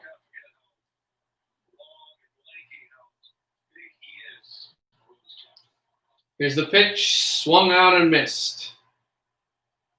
1-1 count. whistle was his nickname when he arrived. The Cincinnati Reds might have the final word. Next pitch. Strikeout of Rosarena back in the eighth.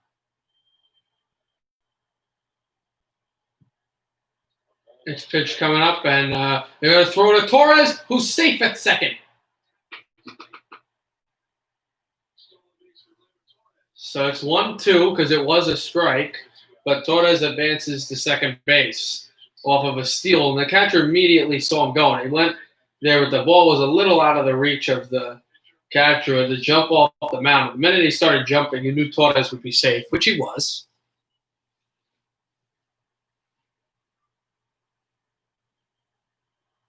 That's beautiful. Camera got some mid. See mobile base cam. Trying to avoid the flip. Cover the field.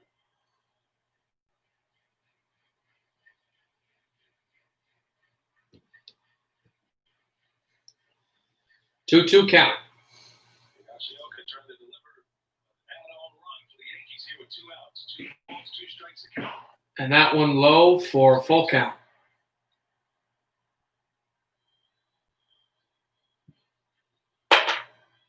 Let's go Yankees being piped into the stadium. DJ LeMahieu is on deck.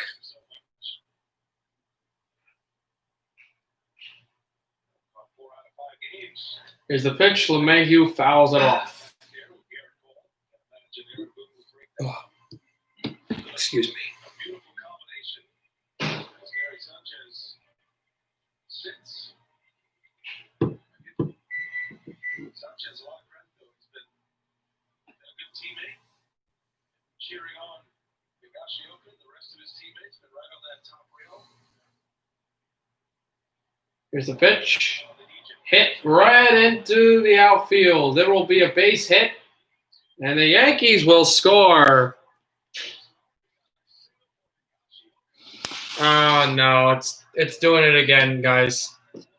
It's 5-1 New York, but it's doing the detecting copyright audio video thing. So I have to stay like this until the triangle turns off again. Just to give me a second. But regardless, that's a base hit right out of the glove, and it gives the New York Yankees a 5-1 lead. Great secondary lead made it easy.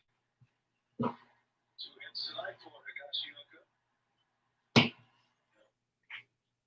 Maybe a bit premature. Again, an ideal situation, one that he's taking advantage of the crack all night.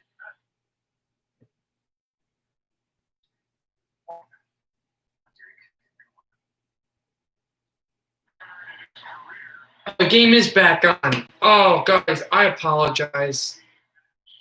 I apologize for that, guys. That I had the baseball game on. You guys want the Bears game back on. I was on another channel. I was on ESPN, but I thought it was on NFL Network. I apologize for that. Man, I'm sorry. Bears game's back on. Won't go back to the Yankees game. That's on me. That's on me. But regardless, it's 5-1 New York. Then this pass will come to Montgomery, and it is a first down in favor of, or they're closest for the 2nd and 10, no gain for the Bears, still up 14-13 on their drive.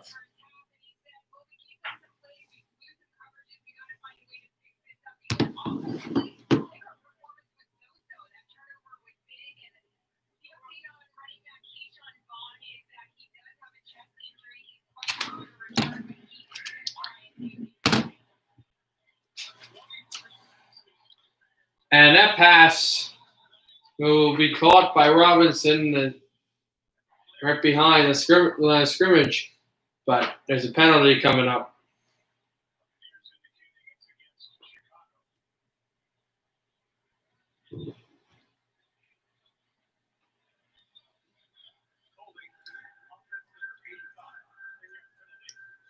Here's a penalty coming up now. Looks like a face mask against the offense. The tight end go on a block. Looks like, yeah, the offense will get called here on They do. 2nd and 20 now for the Bears.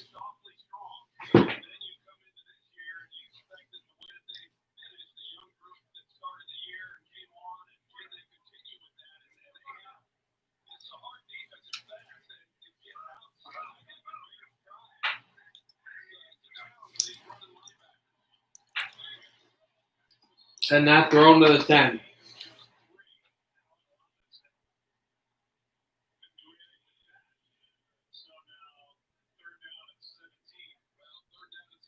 It's Robinson. He actually got 3, not 5. So it's 3rd and 17.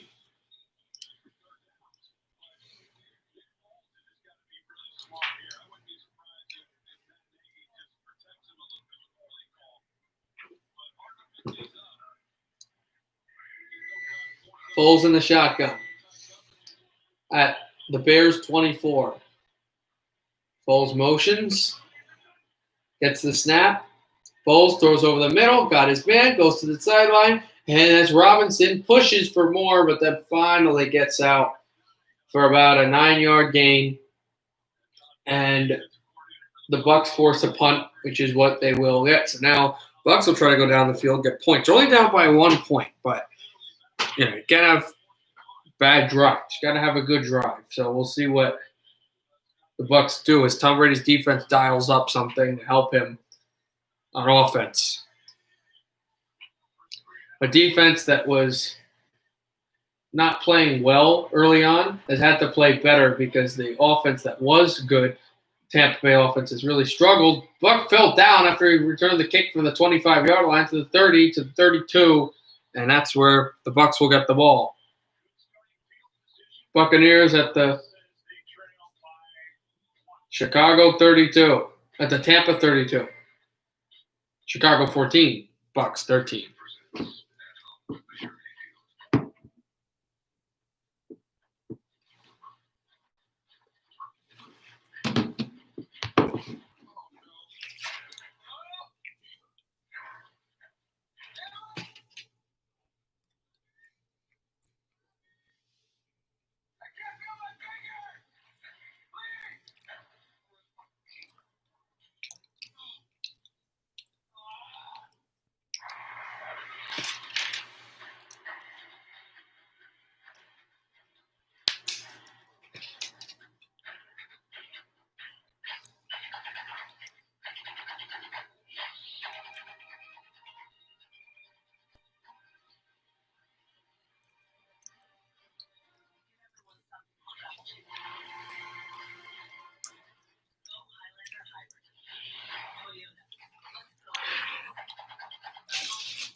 I know.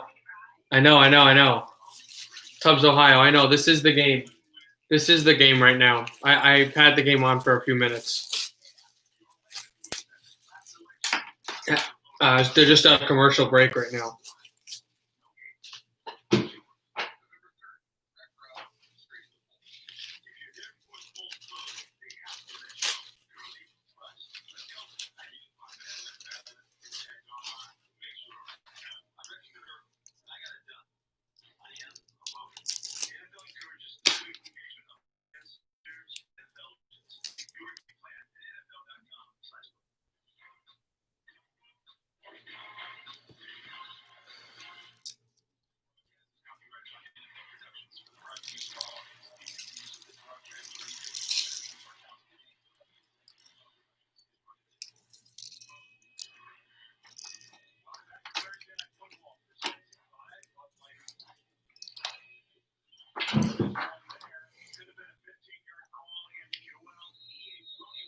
Yep, there we go. I just didn't know. That was my bad.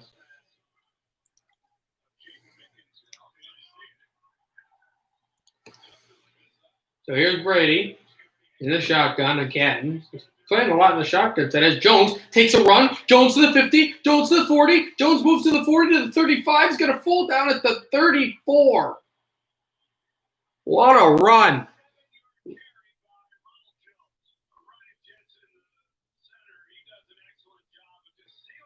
A 27-yard rush by Ronald Jones, and he finally broke out and got a big run. And this was it.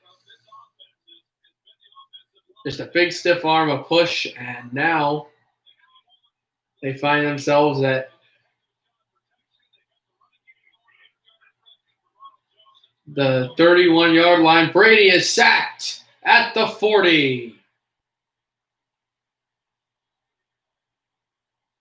Right now, the 8th inning is finally over. It's 5-1 New York. They got the run you guys saw, and that's it right now. Top of the 8th, top of 9th coming up.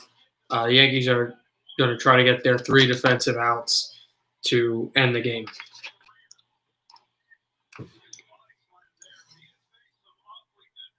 Also, the Dodgers were down 2-1. They're up 3-2 with the man on second at the top of the 3rd.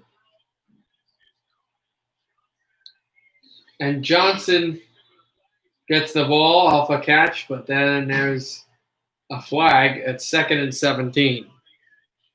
So just like that, the Bucs are pushed back, and they're going to be pushed back some more. And right now they're in field goal range. They might be pushed back with this penalty, if it is against Tampa, even more. Gronkowski commits a penalty, so it's going to be 2nd and 27 for Tampa. That's how bad it's been. They had that big run, the 27-yard run, put the Bucs just outside the red zone. They're now at the Chicago 48 instead of the 31, and it's 2nd and 27. Here's Brady. Brady stepping up, throwing. And he got Mike Evans for like 3. It's actually a 6-yard gain. It looked a lot less. But anyway, it's 3rd and 21 now. We've seen some big games. There was a game the Lions played where they had defensively they had forced a 3rd and 27, and the play was a 28-yard gain. You go screen here. They don't yet. Brady stepping up, throwing over the middle. Caught by Evans at the 30. No first down, but the Bucs still will have a chance probably to get some points. It looks like they're in field goal range for Succo. So it looks like they'll at least get points out of this, and they'll take the lead. As bad as that drive was after the sacks, another job by Brady getting that ball in there, getting some yards for his kicker, where they're going to still have the lead somehow, even after that disastrous drive. A 39-yard field goal made, a 35-yard field goal made. This is a 46-yarder for Suckup. Suckup's kick is all the way good.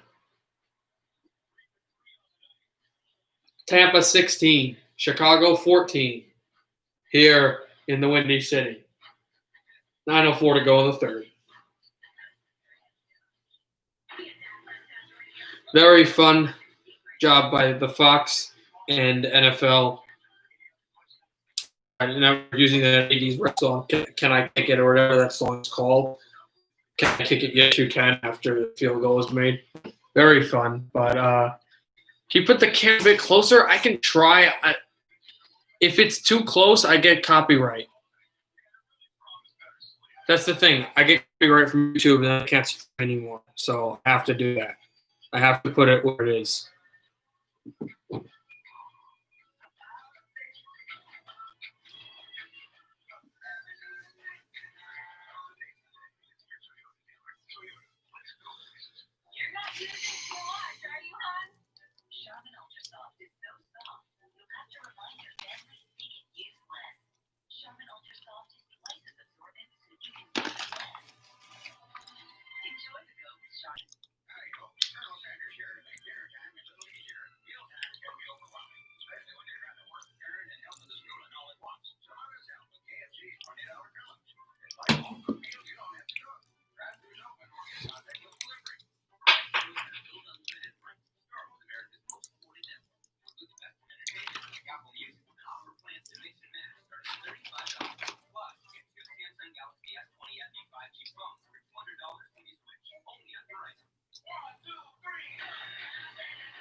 Yep, that's the real reason.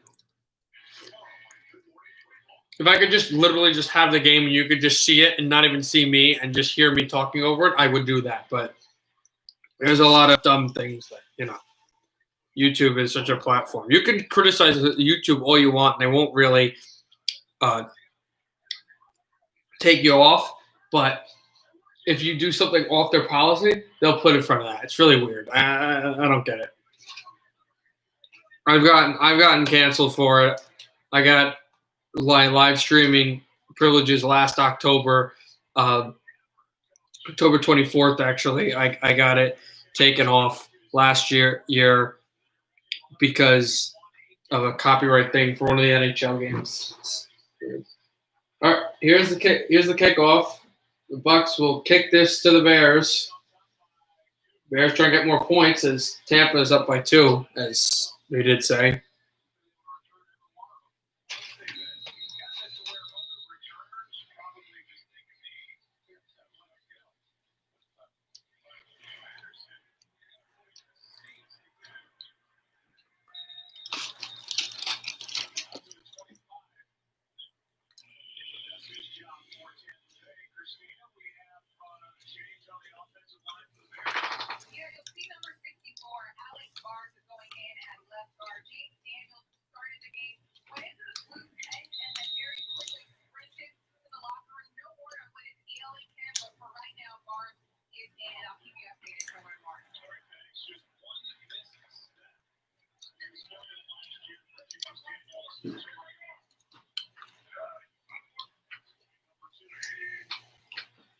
Here's Foles.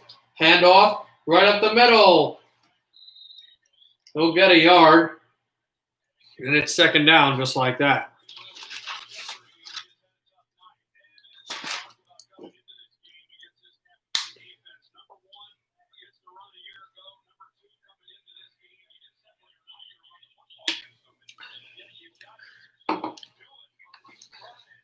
They were number 2 against the run last year, Tampa's defense. They're number 2 against the run this year.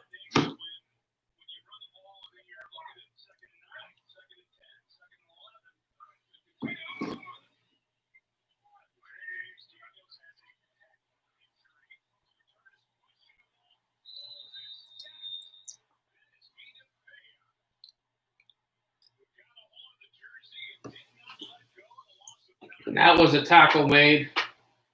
The forced third down there by Barrett. Good play.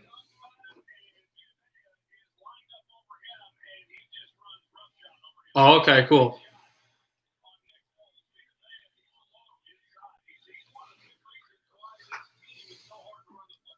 Third and 18. The Bucs are this close again to forcing a punt.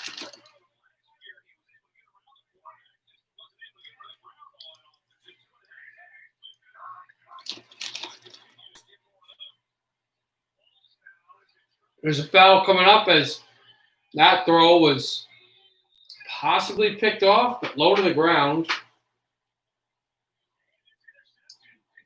Interception. Oh, it's an interception. It's a Tampa pick. I didn't even think he picked it off. There's a penalty flag on the play. If the penalty is against Chicago, Tampa will get the ball in Bears territory. It was Levante David, who's been one of the most tenured Buccaneers on this team. He got an interception. There, it looks like he got an interception. He didn't think he got it at first. Here's the play. No, that's not an interception. No way.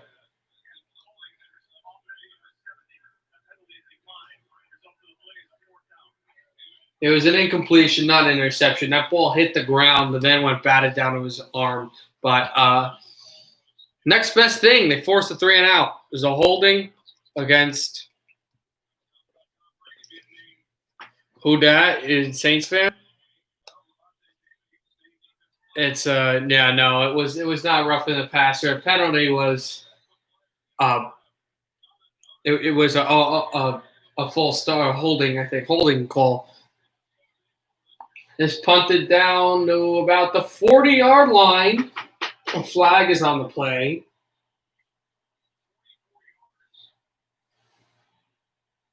– It won't be on. It won't be just kicking out of bounds because that's not a penalty on a punt. Only a penalty on kickoffs.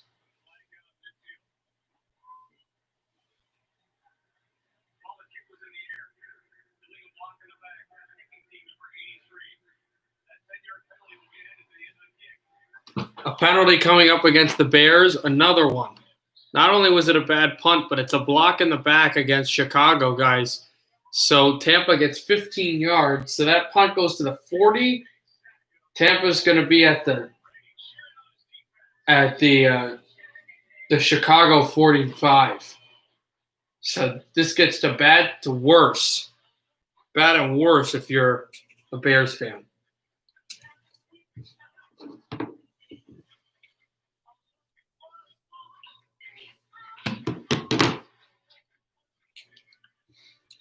Take a look now at baseball.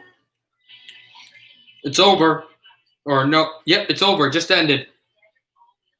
Yankees win 5-1. There'll be a game 5 tomorrow.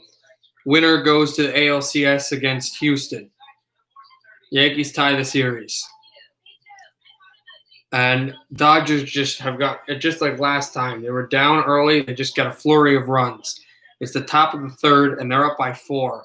Los Angeles 6, San Diego 2. If the Dodgers win, it'll be the number 1 team and the number 2 team playing together in the NLCS. It would be the Braves and the Dodgers. Well, Dodgers are up 4 on top of the third with 2 outs and a guy on second.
I'm eating fries.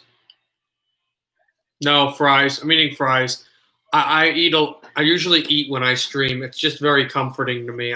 I'll stream some sports and then I'll comment when I'm not, when I'm done, like chewing or whatever. And I usually at college I usually only eat like once a day. So I usually have big dinners. I have more food I have to eat. I'm gonna eat as well. So no, it's just French fries right now. Brady throws it over. And Brake gets to the line of scrimmage, but that's all he gets at the 50 or 45, I think they put him at.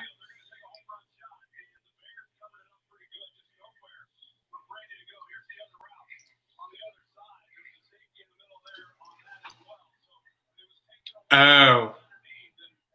You're smacking loud? Okay, I'll try not to do that.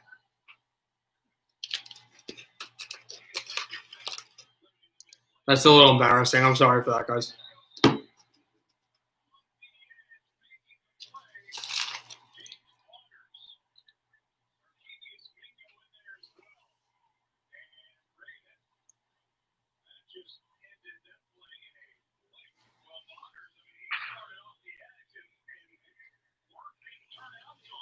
This is the play Brady makes as he just got sacked in that play. As it's 3rd and 15, Brady just goes down. Oh, yeah. No, the mic's picking up everything because it's not an actual – because I have an actual mic, but I didn't set it up. I don't set it up. I'm using the computer mic.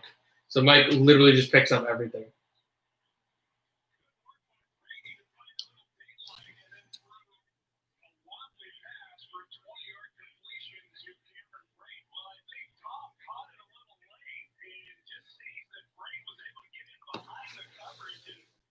And Brady just catches this pass up here for that playback.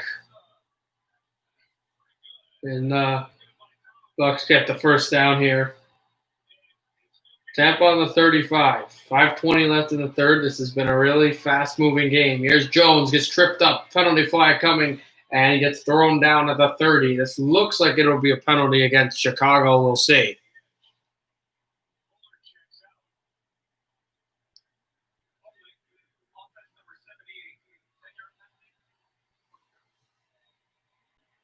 No, penalty against Tampa Bay.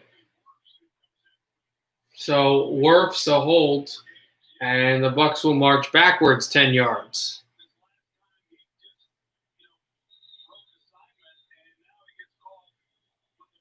It is a hold, you were right, and it's on Anthony Wirfs. Iowa, I believe, rookie. So 1st and 20 from the Bear 45. Brady stepping up still, throwing, batted, caught by Gronkowski. Gronkowski moving for 5 yards to the 5 yards from the first down marker, and there's a penalty coming up, and it looks like it'll be on Tampa again. Brady is not happy.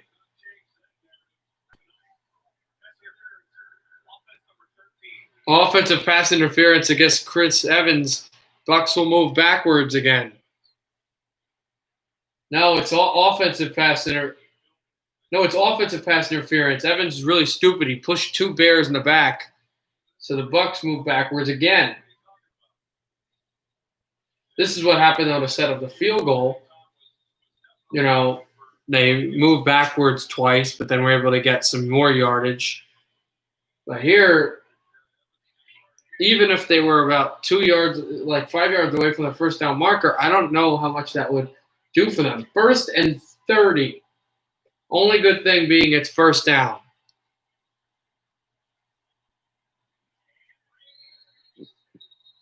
And Brady is sacked, and there's another penalty. Khalil Mack with the hit, but there's another penalty on the play. We'll see who this is against. This time it looks like it's against the Bears. We'll see. 1st and 30, but he's brought down.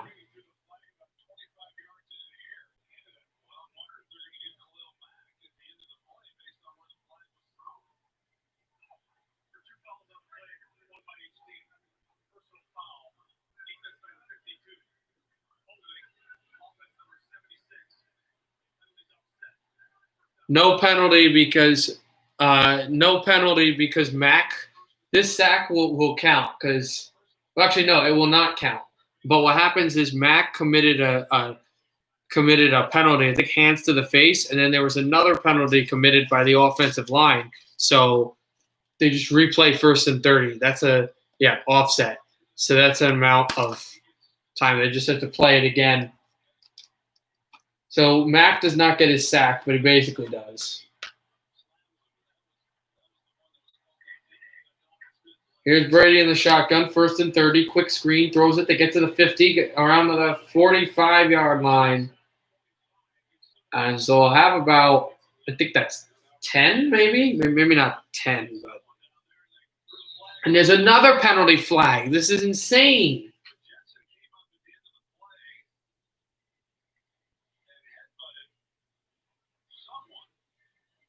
Some personal foul happened. Somebody went in and headbutted a player.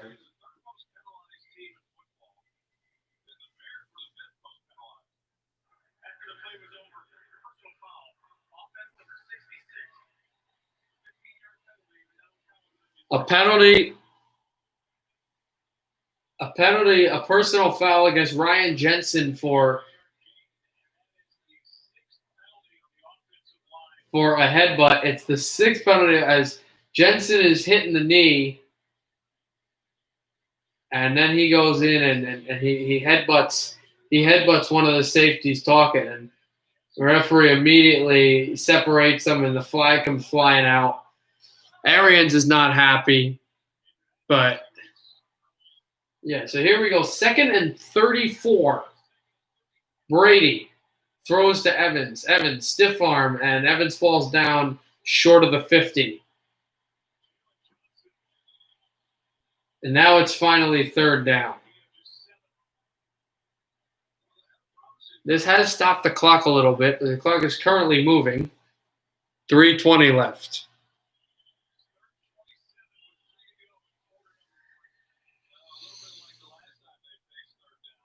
Oh, those refs usually ref Saints games? Oh, okay. I'm not a Saints fan or a Bucks fan or a Bears fan. I'm a Giants and Texans fan. So I like the Saints, though, a lot, but I just don't watch their games as much. Here's Brady stepping up, lobbing it down the field for Evans, and he missed him. If he had him, it would have been a first down and then a touchdown. And there's another penalty. What else is new? Another penalty on the play. It's another offensive penalty.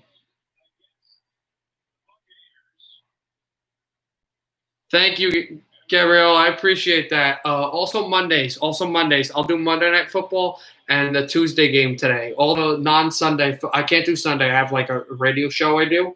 But all like Mondays and Thursdays and like, non-Sunday football games, I will probably do. Give me a second. I'll also post my Discord down on YouTube, so you can join it because I will give notifications of when I'm going live on my Discord. A fair catch caught to about the Chicago 12.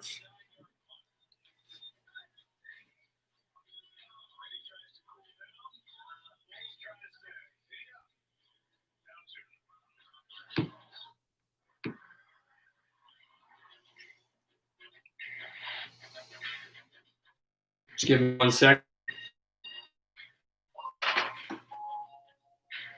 Think Bears are going to the playoffs? Possibly. Keith, I appreciate that. I actually have a Saints hat. I would love that if I get a bigger following. If I get a bigger following of people and like you guys really want to, I'll do like one of those. I will send a dress. I'll do one of those mail days. Some of the sports tubers do where you send the address and a bunch of mail comes in and you do a live stream of you opening it up on mail and going, "Hey, this is the thing I got. Thank you." But I already have one. But if you want to, I'll talk to you that in private, obviously, if either on the Discord if you join or whatnot. Find a way for that. That's pretty cool. But thanks, man. I appreciate the offer.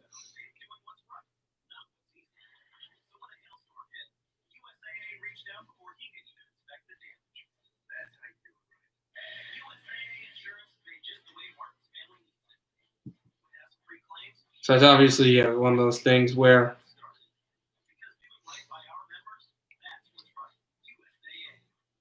this is the Discord. If anyone wants to join, you join on, and they get notification. You'll get notifications if I obviously if you sub to me, but if you want, I'll tell you I'll tell you like what's happening with the game with when I'm streaming and stuff, and also you can discuss about regular news. You can just have fun with the chat, talk about sports. Also, if you're kind of here for sports, but you're also like a big video gaming guy, as I am. I love sports games, but I also like some like Nintendo games and stuff. If you ever want to talk that, you can do that. You talk about a lot of different stuff on music as well. I love my music. Can talk about that on the Discord. It's a really great community.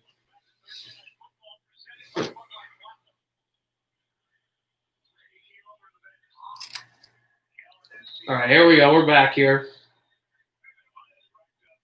Bears getting the ball back. Well, they have the ball on the Tampa 12. Foles in the shotgun. Foles throws it over the middle, and he gets Graham to the 20. 2nd and 2.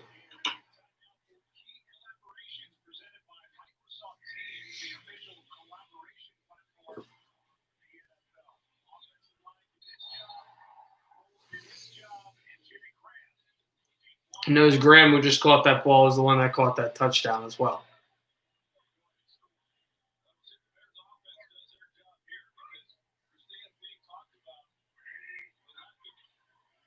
Foles in the shotgun. Foles throws over the middle.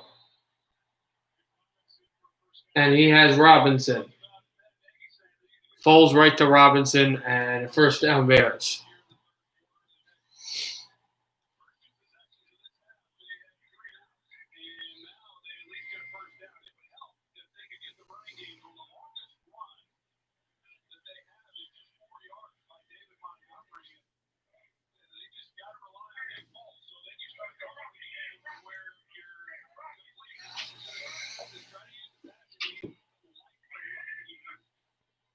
Foles will throw that one over the middle, and he's got Robinson right there for an 8-yard gain. It's 2nd and 2 again.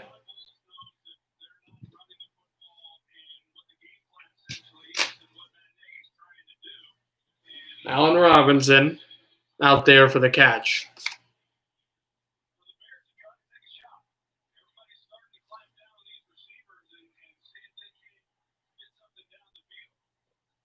Foles in the shotgun.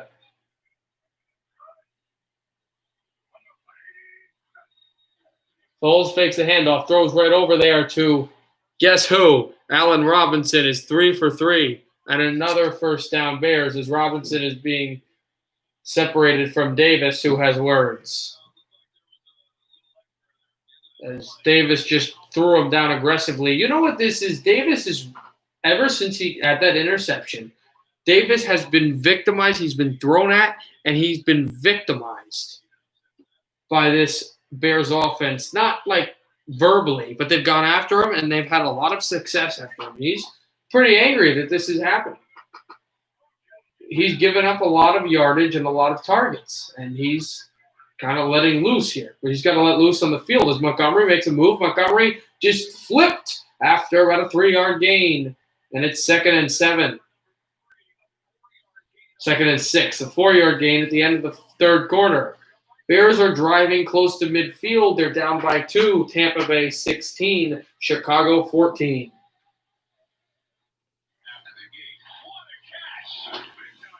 Raiders fan, but I'm going for the Bears this year because Raiders have a bunch of teams to play. Raiders are really good, though. Yeah, my dad's a big Raiders fan, huge Raiders fan, so I usually root for them. Yeah, he's really nervous about this game today. Not today, but this week against the Kansas City Chiefs. He's not happy about that game against the Buffalo Bills. And the Bills are a really good team, but I don't think the Raiders will win, but I think they're going to play the Chiefs well. They usually do. Raiders usually guys have a horrible linebacking core. They've got a great offense, but your linebackers and your defense is not very solid. It's going to have to be. Yeah, that's going to be a good game. I mean, you're in better shape than my two teams, the New York Giants and Houston Texans, but there's a lot of work left to be done in Raiderland before this team can win a Super Bowl. Guys have a lot of stuff to do. San Francisco 49er and Giants fan, born and raised. 49ers good. I picked them to win the Super Bowl at the start of the year. Actually, against Kansas City. Picked a rematch from last year.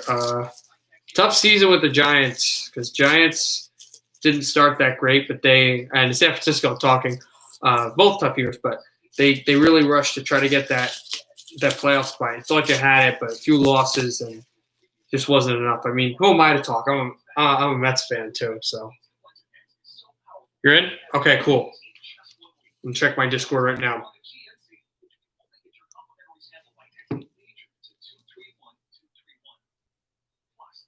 Nice. Keith, I see. Good to see you here, man. Appreciate it. So now on Discord, you'll be able to see whenever, and also I do at everyone's whenever they're live stream chats, which is at everybody on the server, even if you're not on the server. Everyone on the server, even if you're not online, will get a notification. So you'll definitely get a notification. If you click the notification bell on my YouTube, you'll definitely get that too. Do I like Fall Guys? I do like Fall Guys. I've watched it. I like the game, but my I haven't bought it yet. I don't have a PS4. I don't have a PS system in general, and I haven't bought it for my PC. My big thing, cartoony type of game, not like World of Warfare or anything like that. My big thing is I'm really good at it. Oh, nice. I surprise people. I'm a big fan of Pokemon, of that. Even though I'm like 20 years old, I love Pokemon games. I have Gen 1 to 5 and also the latest one.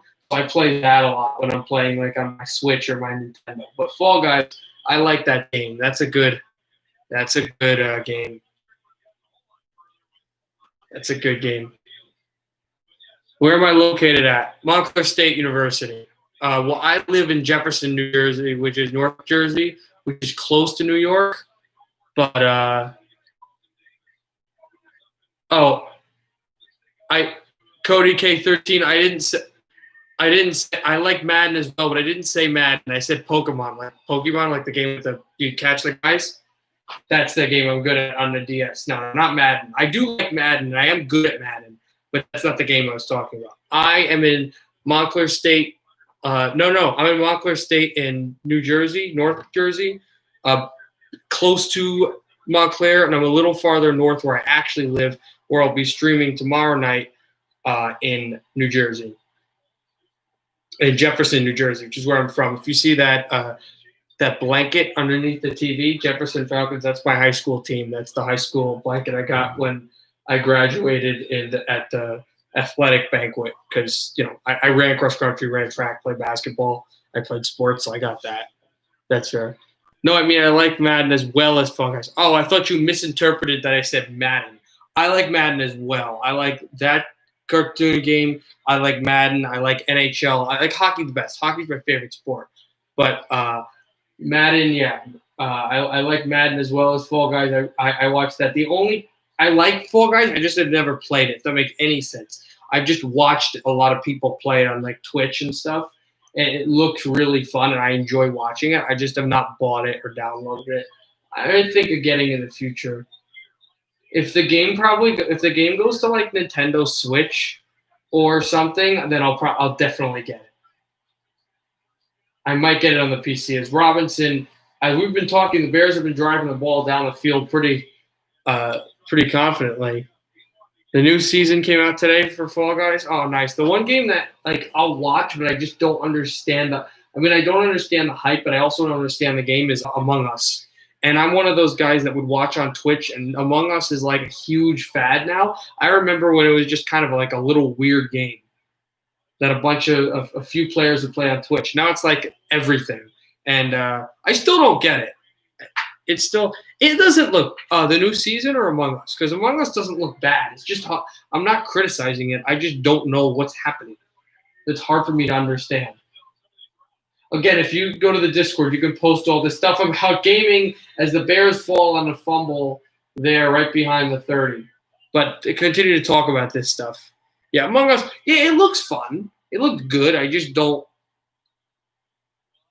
like there's some things where I'll see on Among Us where they're like, oh, they have to vote this person out. This person's the imposter. This person wasn't the imposter.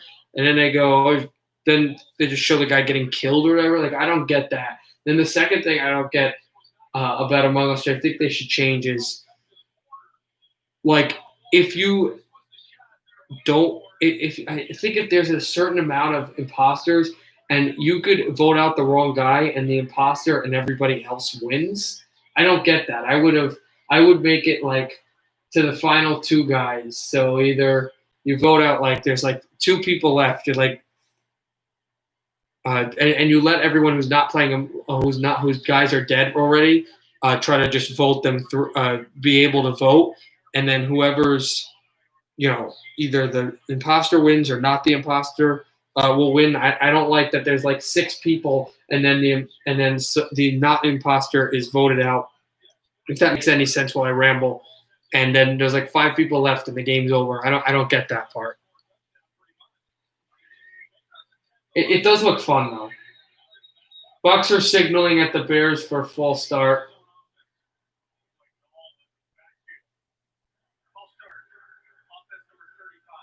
And there's a false start coming up against Chicago.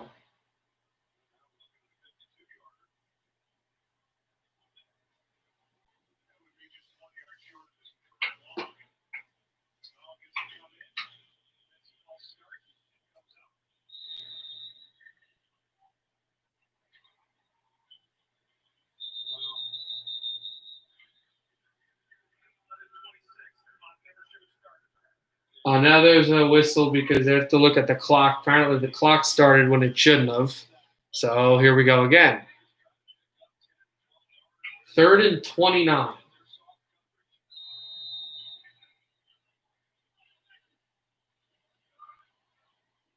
Bears at the Chicago 43. 44. Foles cannot get sacked here. He throws and gets his guy over to about the 29-yard line. It looks like now the Bears can try to take the 1-point lead again here with the field goal. They're in decent space. It'll be a longer field goal, but they'll have a chance. The Bucs faced that. They had a drive that was stalled, and then were able to get some out of it. And here comes Cairo Santos. 5 of 7 all year for Santos. 47-yard field goal attempt for Cairo Santos to give the Bears the lead. Snap, good. Hold, good. Kick. Low for some reason, but on its way and good. Chicago has the lead again for the first time since the first half. Bears 17, Tampa Bay 16. With 10:34 to go in the fourth.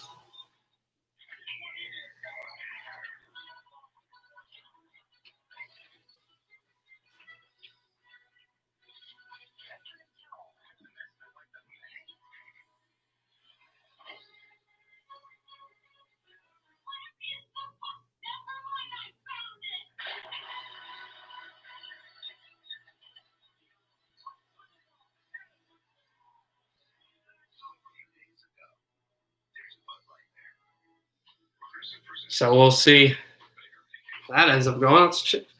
Let's check on our friends, the Californian baseball teams. Not on the television, just here. Top of the fourth, 1 out. There's a runner on first and a runner on third. Dodger runners. And the Dodgers are up by 4, 6-2. Trying to go to the NLCS and play Atlanta.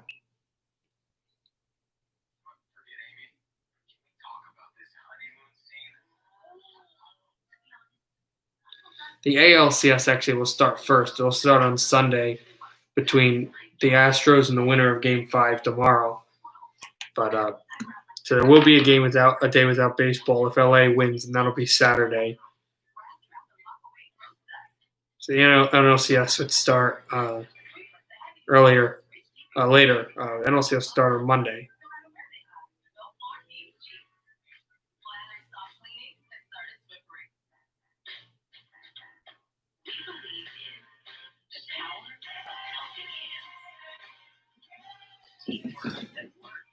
No more playing around for Brady. Now he's got to also hope his defense has to play better, especially on these coverage plays. They've been good in the front end, but on the back end, they really had some issues. No. Well, we'll see. He's been a little rattled. We'll see how Brady does. I'm glad we have these games. There's also a good amount left in the fourth quarter. He doesn't have a 2-minute drill. There's still a good amount of time. If Brady's smart, he works the clock here.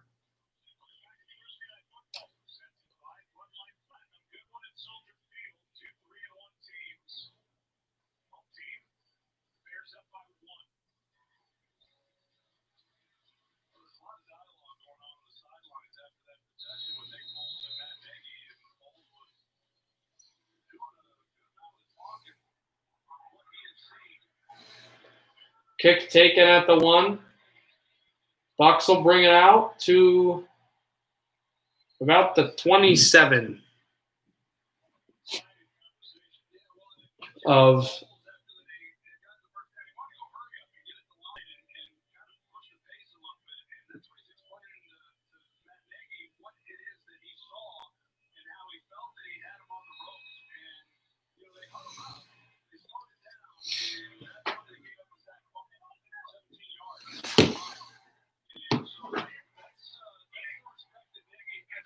Again, I don't want it too loud because some of these roommates and people kind of get annoyed. It's loud. Jones up the middle for a first down.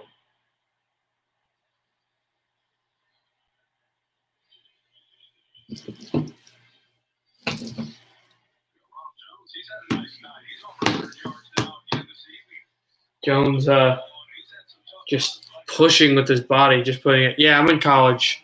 I'm in Montclair State, but I'm going home tomorrow, so I'll have my stream tomorrow. I mean, I still have to be quieter tomorrow, but it's not going to be like bad. It's like my parents will want.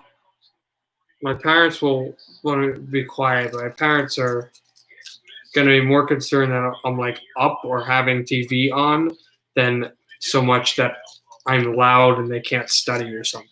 Like I've had problems with that before.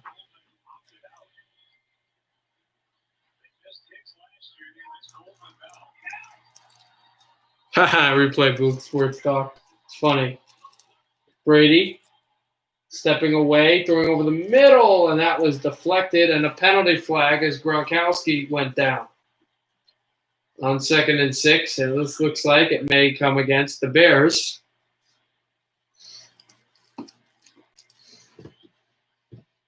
As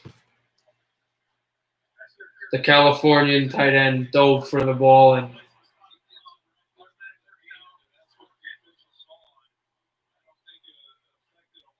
there was pass interference against Buster Skrine, the former Jet.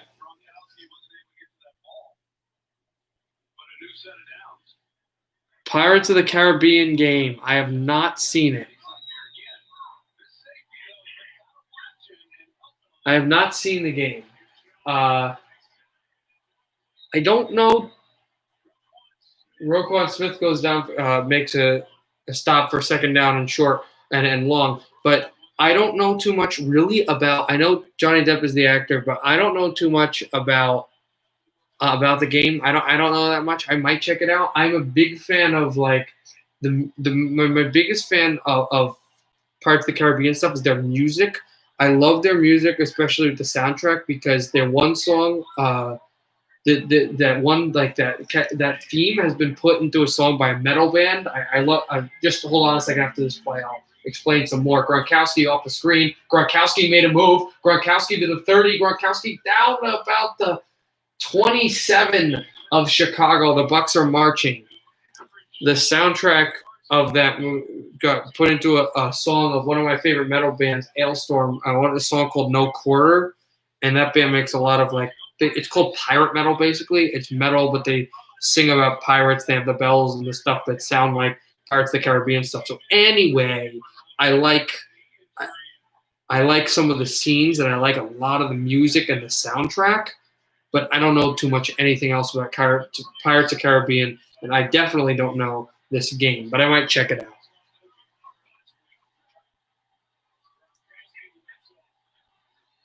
Brady gives to Jones. Jones up the middle. It's like a yard.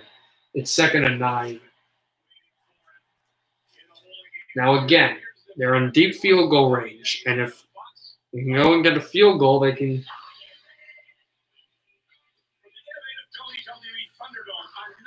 Come and get a field goal here. I'm wondering what's happening because there's just a commercial just popped up, but it didn't look like there was a timeout.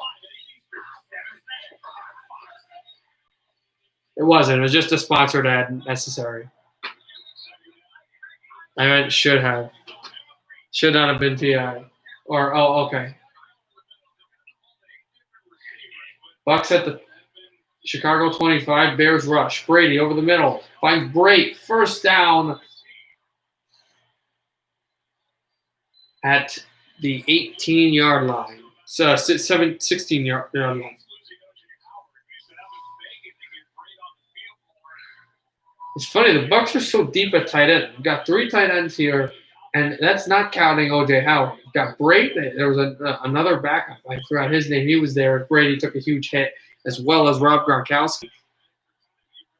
So this team is just loaded with tight ends. And if you know Tom Brady, he loves having tight ends on the field as much as possible to use for run or pass. Brady is sacked by Khalil Mack. He barely touched him, though. It's not a thunderous hit. He just ran right over him, and Brady fell down. But it counts as a sack. He loses yardage, and it's 2nd and long.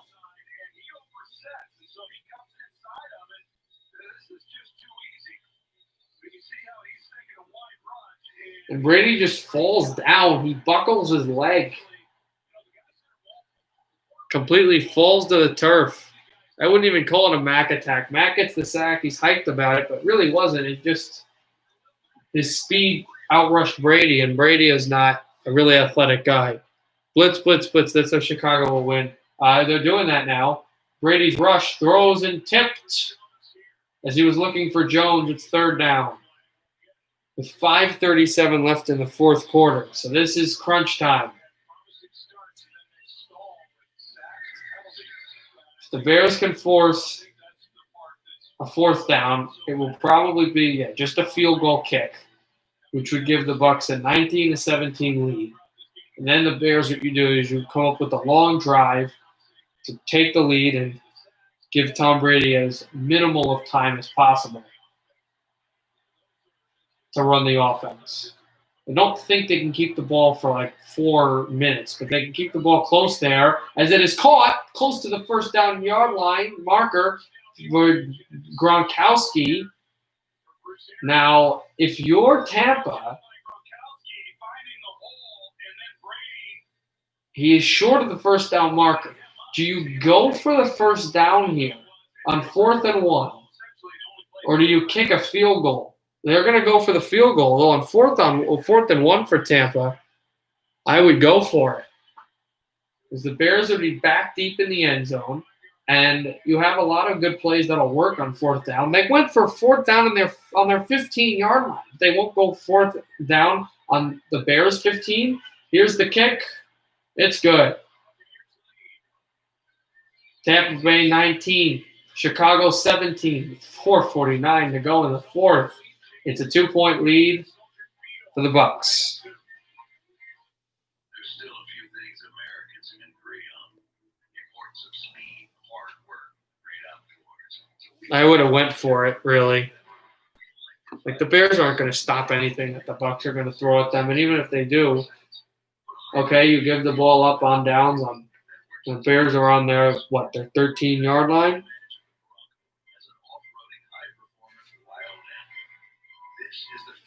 And I think they still have all 3 timeouts, or at least 2. I would have gone for it. But they get the points. They're up by 2.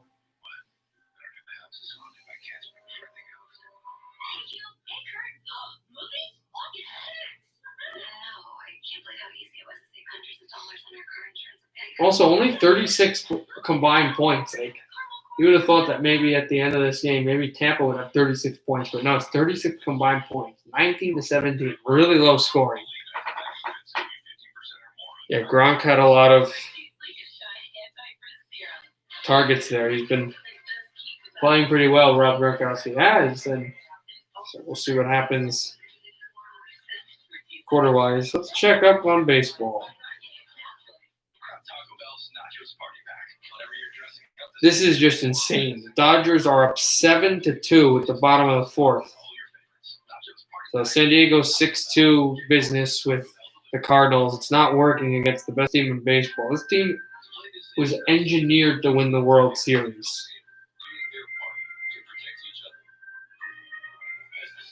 We've just got to get through a few more innings. They'll be able to advance to the NLCS against Atlanta.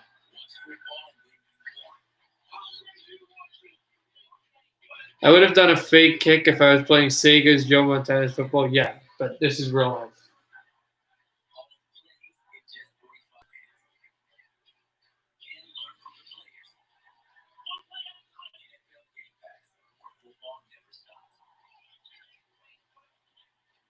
NFL.com/Game Pass to start your free trial.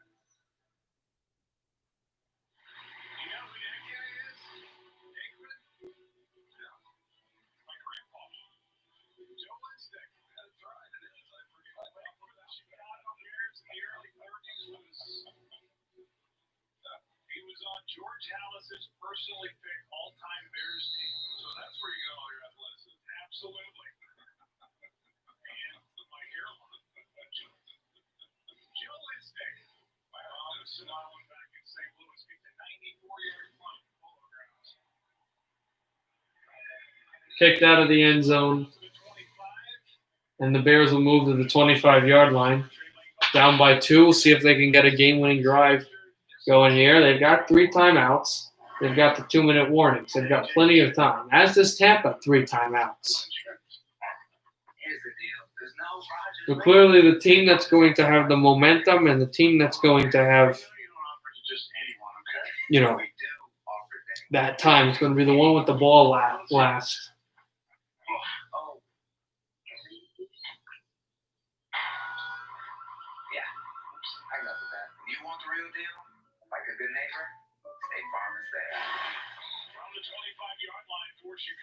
Here's Foles. Yeah, that'd be what that's been like the NLCS. They wanted that, almost picked off, deflected out by Dean. Javale Dean played there in the coverage, and one of the guys just wide open. You know he's getting the ball. Dean, if Dean is a little faster to the ball, if Dean is there a little quicker, about 2 seconds quicker, and his hands are stretched out more like a receiver's, it's a touchdown Tampa, because Dean is grabbing it and running all the way out of post. He went that way. Unbelievable play. 2nd down. Here's Foles. Foles steps up, fakes, and is buried by the Tampa defense. Goal set. And it's suddenly now 3rd down. The Bears are not doing a good. I really can't. There's nowhere I could really put it to go closer.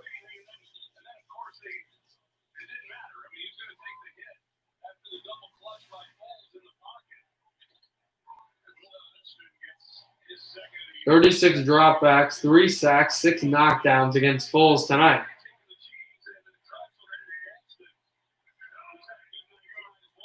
Four minutes left in the 4th. Foles gets the shotgun snap. 3rd and 19. Foles evading, gets hammered, throws it, deflected out of bounds by Dean again. But there's a penalty on the play. We'll see if the penalty is against Tampa Bay.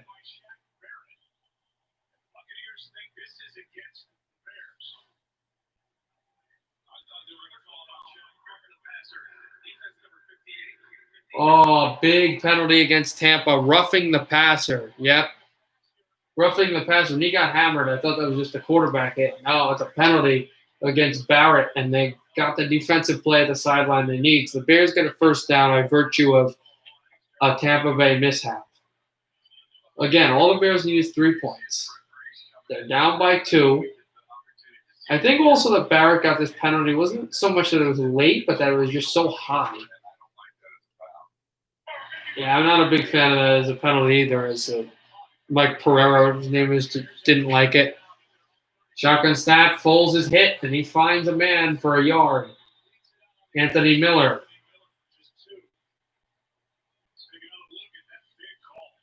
So this is the hit again, where if you can see, I know it'll be hard for you because the TV is so far away because I can't put it anywhere. But he hits him high, and Tampa immediately don't like that call, as you wouldn't expect them to. 2nd and 8, they gave him a 2-yard gain. 3:18 left in the 4th. Shotgun snap to the former Eagle. He sets up, and he throws a deep shot all the way down, tipped, almost picked, and then it fluttered aimlessly down by Dean again. This guy's been everywhere. So now they're throwing the ball on Dean, but he's making all the plays. And Dean tipped off his hand a couple of times, thought he should have picked it off, but regardless, it's 3rd down now for the Tampa Bay defense. And Chicago facing a 3rd and 8. They basically got 3 and out last time, but it just was not called that way. It was not because of roughing the passer penalty. But they didn't personally do anything to get a 1st down. Tampa rushing. Foles is uncomfortable. That's a battered ball thrown deep and picked off by the Tampa defense, but then they say that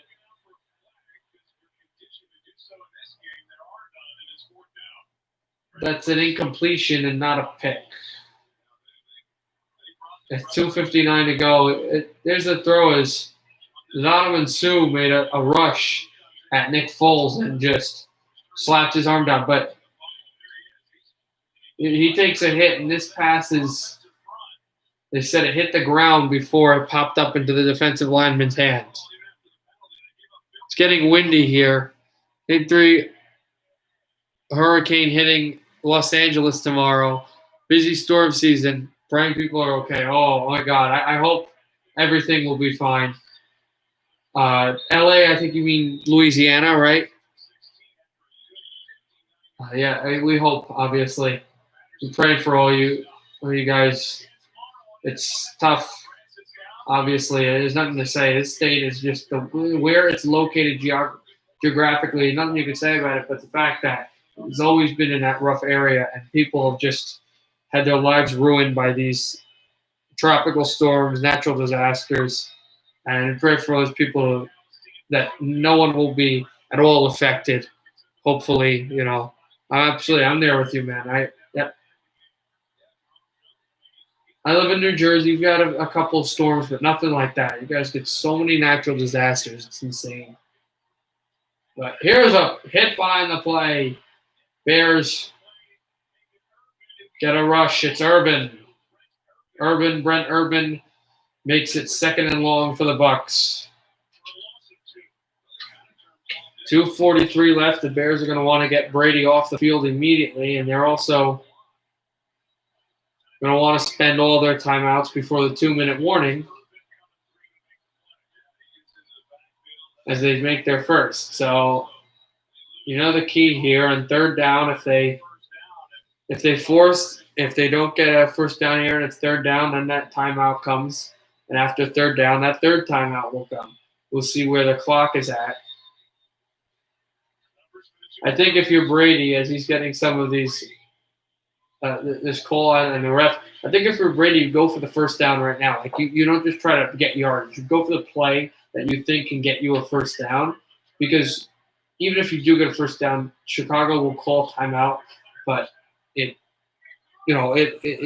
brings it in your favor. So I would go for this first down right now instead of let's do a dump off, get a few yardage. No, that's what they want. Go for the first down. Brady hit, throws, deflected, and incomplete. And this is another interesting play. It went to the ground, ball went to the ground, so the clock stops. So Chicago doesn't even have to call their timeout, and it's 3rd down. So the Bucs don't get a good scenario there. Alex Studios, I cannot, as I said before, cannot move the TV closer. There's nowhere I really can put it that, to me, is enabling you guys to see it, but also won't be where they'll start giving me copyright stuff. Yeah, this is a fun game. For a low-scoring game, appreciate guys like that. Brady, shotgun snap. Brady still pressured. Brady throws over the middle, incomplete. Are there any penalty flags? We'll wait. There are none. Here comes a punt. And interestingly, the Bears, because of these 2 incompletions off of Brady hurries, only had to spend 1 timeout on that entire timeline. So they've got 2 timeouts to work with. They've got the 2-minute warning, which is 32 seconds away. And the Bears are only down by 2. A field goal takes the lead, and a touchdown would obviously take the lead by even more than that. Here's a Buccaneer punt. We'll see where it lands. The ball, guy will catch it at the 42, gets to the 45, gets to the 47, and he's down at the 47. On the Bear 47. So Chicago is close to midfield, 3 yards outside of midfield.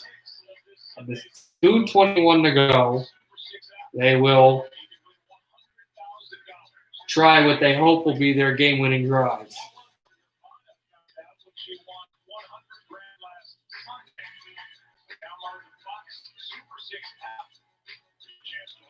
So it's LA, like the city? I thought it was Louisiana.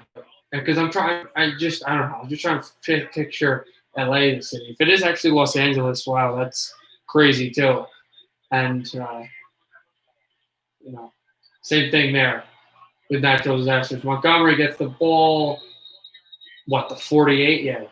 Bears to the Buccaneer 48, and against the stalling offense. It looks like Chicago will just wait. Yeah, they'll just wait for the 2-minute warning. Here it comes. 2-minute warning. 2nd and 9. Montgomery had a great first half. His second half has been not so fun for Chicago. No. Not on Discord. Yeah, you can't like live stream anything on Discord. You could live stream it on Twitch, I think. I don't know how many people would watch because it's really just a video gaming site. But you could live stream it on Facebook or Twitter or on Twitch or on YouTube, but you can't live stream anything on Discord. It's just like I think you can talk stuff. You can have like voice calls. Yeah, I guess you could live stream a football game if you're just broadcasting, but you couldn't like video stream anything. Oh wow, that is crazy. You can announce if you're live streaming on my Discord if you want. Yeah, absolutely. If you want to go on my Discord and you want to announce that you're live streaming anything, doesn't matter what you're live streaming, you can announce it on stream updates in my Discord. Channels, if you scroll up, you'll find the channel. I put it in the chat.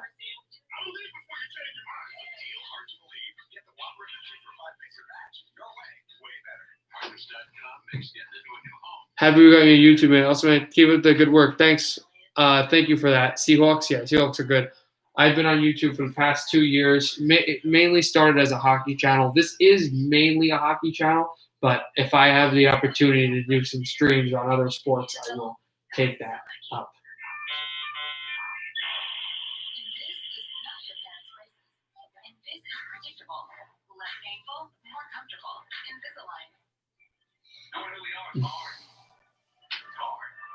What's up, man? I'm watching the game. Thank you for putting this up. I can enjoy the game at work. Okay, cool. Nice. Yeah, the baseball game is still going on, but I won't do the baseball game. I'm thinking of doing the conference series, ALCS, NLCS games. I don't know if I will.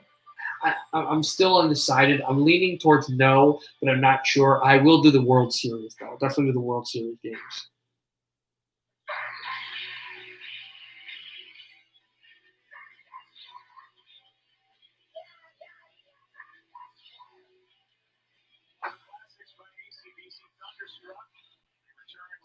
How about the Lightning? How about that hockey club? I picked them last year to win the Stanley Cup. They went on and won the Stanley Cup. They got guys like Patrick Maroon and Blake Coleman built to win the Stanley Cup. They're going to regress in a few years. This was a decade, even a little more, of just building towards something with the Stamkos Hedman core.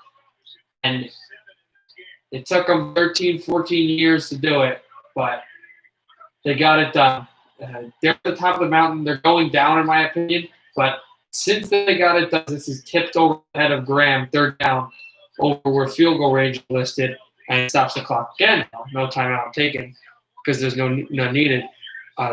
They got it done. They're the Stanley Cup champions. What a piece of work by them. They were able to do so much, but now they've got a lot of stuff to do to build this champion back up with some work in the offseason.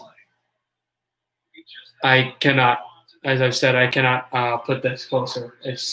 I'll get copyright if I put it as close as I like. I'd like to just have the screen this, and you not even see my face, but this is the best I can do. Here's Foles, throws it over to Miller. Miller gets the first down, and it'll waltz out of bounds after he gets it. Not at field goal range yet, but close with 1:50 to go. Field goal wins it, but there's still a good amount of time. I thought he was going to try to rush for more, like try to go there, try to get more yards, because if he went completely physical, he might have had a chance to get close to that field goal range marker. So the Bears are about, I believe, 3 yards. Yeah, 3 yards away from the field goal range of Suckup. Foles is rushed, throws a screen, and he's in trouble. He does not get back to the line of scrimmage. Almost does. It's a loss of 1, 2nd and 11. as Vea is down. Big presence in the middle. So vital to what Todd Bowles is doing on defense. Moved it out. With 99 seconds left in the game, and Tampa Bay up by 2. Against the run last year, and then that's continuing into this year. Todd Bowles and good job. It was Louisiana, so I did get it right. I don't even. Changed the defensive scheme from a 4-3 scheme to a 3-4, and went through the growing pains early in the season. Could be a head coach here, if not next year, real soon. But Who got hurt? Vita Vea. it's a big blow. He's in a lot of pain down there Vita. on the field. Vita Vea. I am not. I am a Giants and a Texans fan. I'm just wearing the teams that you'll see as I'll go along with some of these games I'll do on. I won't do Sunday night games, but I'll do Mondays and Thursdays and Wednesdays or Tuesdays if that happens. Like Tuesday this year, I'm Giants and Texans fan, not a Buccaneers fan. Just this because I picked them to win. 1:42 to go, second and 11. Go back because injury timeout.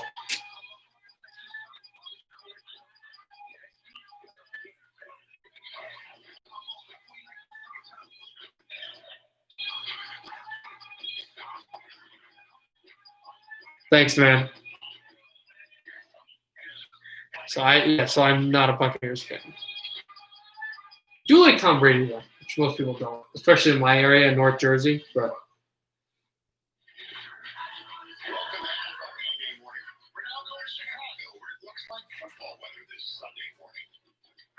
Just happened with Cleveland. Unbelievable.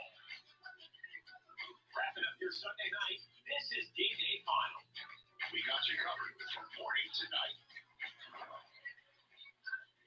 NFL Game Day, only on NFL Network. Coming up next is the Progressive Post-Game Show. Vita Vea is getting carted out of the field.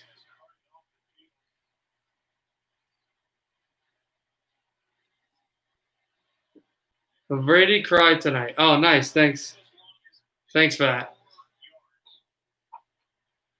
2 timeouts with Tampa. They took 1. 2 timeouts for Chicago. Suckup is going to not Suckup. Santos, excuse me. Suckup on plays for Tampa. Santos will gear up and get ready for potential field goal. 2nd and 11. They are now 5 yards away from the field goal range, which is listed at the 37-yard line. He backs up big time, throws over to Montgomery, gets the first down. Montgomery will waltz out of bounds. I'm starting to worry if you're a Chicago fan. They're definitely going to get a touchdown or a field goal here. They're leaving too much time, although touchdown wouldn't be too worried, but especially if they get a field goal, they're leaving a little too much time for Brady here. Kind of let this clock go. Going for a lot of plays. There'll be a timeout called. They'll walk out of bounds. Going for a lot of plays where the clock will go off. Let it run. Let it run. Let it run. You trust your field goal kicker now. Run the ball. Run the ball. Let it run. And don't let the other quarterback, who's the greatest player to ever play football, in my opinion, to really get a chance. They run it to Montgomery. Montgomery is brought down. It would be a smart decision for Tampa Bay to call a timeout, which is what I believe they just did.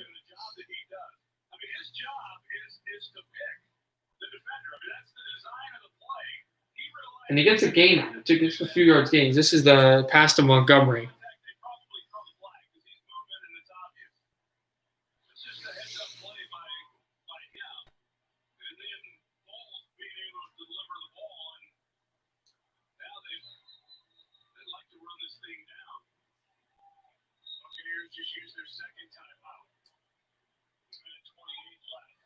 Green Bay is 4-0 in the NFC North at the top. For Chicago to be 4-1 and right behind them and gain more distance away from Minnesota and Detroit, who are sitting at 1-3 at the bottom of their divisions, would be quite large.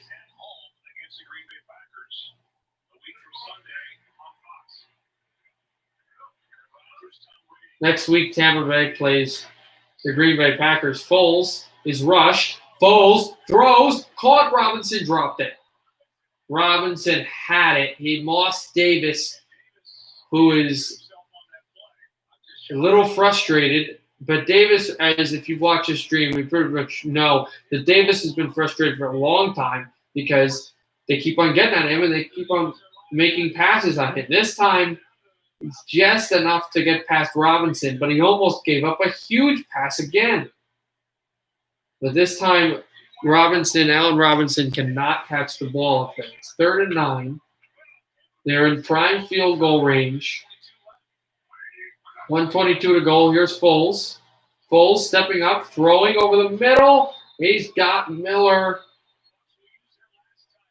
at the 20, and instead of letting the clock go, Tampa very smartly uses their final timeout of the half. So now the Bears will try to take a 1-point lead. This is what I was saying. Bucs did a very good job of clock management. Now 1:17 to go. If Santos makes this field goal, it's 20-19 in favor of the Bears. Well, then the Bucs with Tom Brady will have about 77 seconds, which is a good amount of time.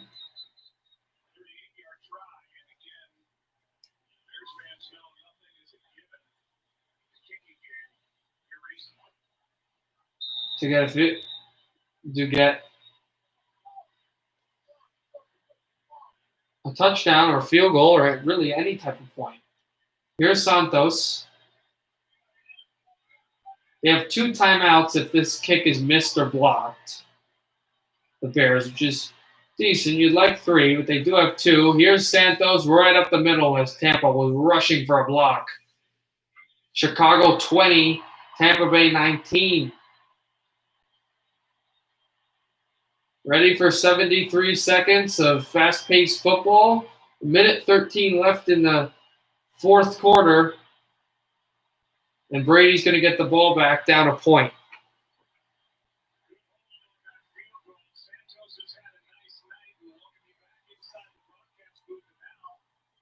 The attention goes to the other sideline, and number 12, who's got 1:13 to try to get his team in position to flip the script here at the end.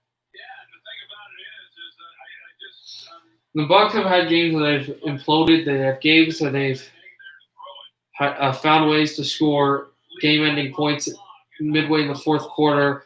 They've had blowouts, but they have not had a game where they faced adversity. They were up, they were 13-0, then they had to go back up, and then back down, then back up, back down, and then a final drive to win the game. They have not had that. They came back against San Diego, but after the first few quarters, they really never faced too much of an issue. Here, 1:13 to go, ball out of the end zone again. We haven't seen Tampa take the ball out that much, if at all.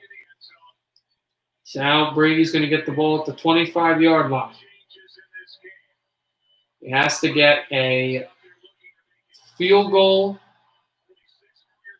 It would be the first thing, obviously touchdown too. He's had 46 game-winning drives in the 4th quarter or in overtime in his NFL career. This would be 47 if the Bucs can win here on a drive, an offensive drive. They can win here on an offensive drive. This would be it. Here's Brady. Step back. Brady throwing to the sideline. He got Evans, who falls out of bounds with 1:06.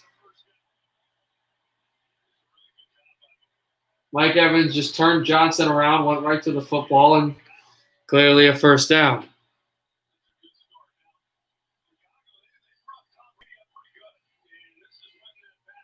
Yeah, that certainly is not game.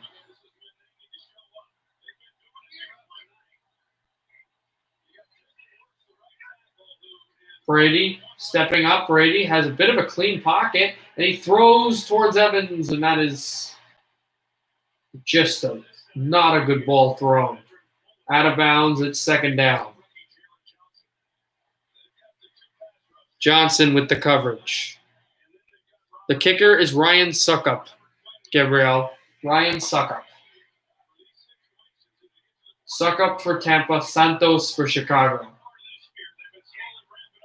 Santos right now has the go-ahead kick to make it 2019. Kickers have been really important in this game. Brady stepping up, throwing down low for the running back. He's got him. And the Bucs are screaming to the line. We got to get to the line. We got to get to the line. Brady probably spikes it here. Brady's making sure everybody's set up. 3rd and 5. Actually, he probably can't spike it because it's 3rd down. Brady setting up, throwing long, tipped, almost intercepted. Gronkowski goes down. No penalty flag. The clock stops, but now it's suddenly 4th down with 38 seconds left. If there's no penalty, it actually went off of Gronkowski's hands, and then it went off of Gibson's, like one of his fingers, like his ring finger right there for Evans. 38 seconds left in the game. 4th and 5. Right now, 8-2 Dodgers, top of the 6th. No outs. Nobody on base. Throwing deflected at the field goal line. The Bears look like they may have won. No penalty flags. DeAndre Houston Carson with the deflection. Right off the football by Tom Brady. DeAndre Houston. And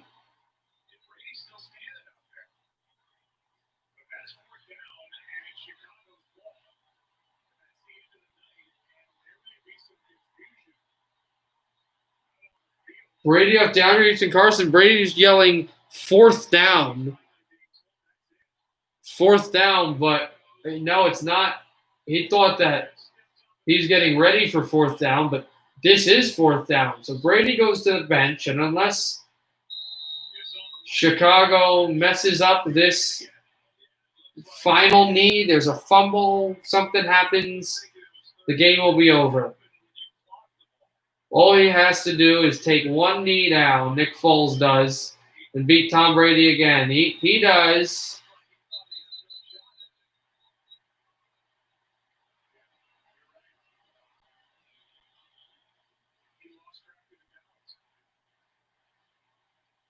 And there's a penalty flag coming up on the play before anything can happen.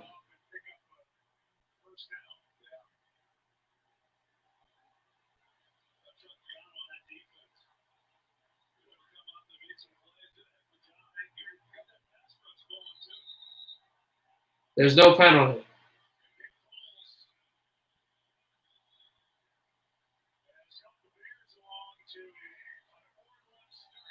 If this game goes final like it should, 4-1 Chicago will be their first 4-1 start since 2012 when they had a very good season, but lost out in the wild card to, I believe, Atlanta, and I believe the 6th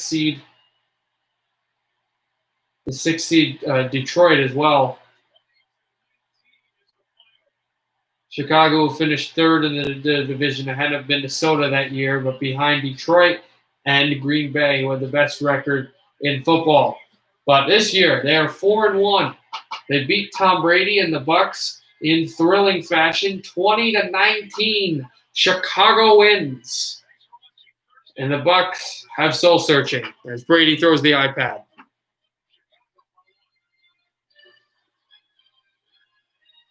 Wow, what a game! All right, I'll see you tomorrow twice in 2 different streams. I'll see you tomorrow, you guys. Whoever wants to come on early tomorrow, around 11:30 Eastern, maybe 11:45 Eastern, to start coverage for the NHL free agency frenzy, and then I will see you later tomorrow night for Game 5 of the NBA Finals between the Lakers and the Miami Heat. I will see you actually for football. Football, I will be streaming on Monday. Actually, I'll be streaming on Monday, guys, for the first two games, I believe New England versus Denver and New Orleans versus the LA Chargers. Then Tuesday for Buffalo and Tennessee, and then Thursday again for I didn't see an ad yet on what Thursday night's game is, but I'll take a look at that for Thursday night's game between Kansas City and Buffalo. So we'll have – wait, is that possible? Hold on a second. How is that even allowed?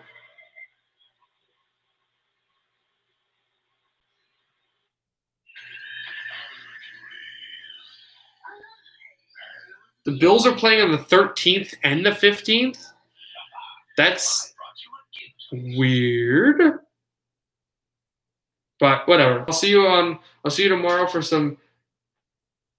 a hockey stream and some other stream, but I'll see you football on Monday. So everybody have a great night and see you then.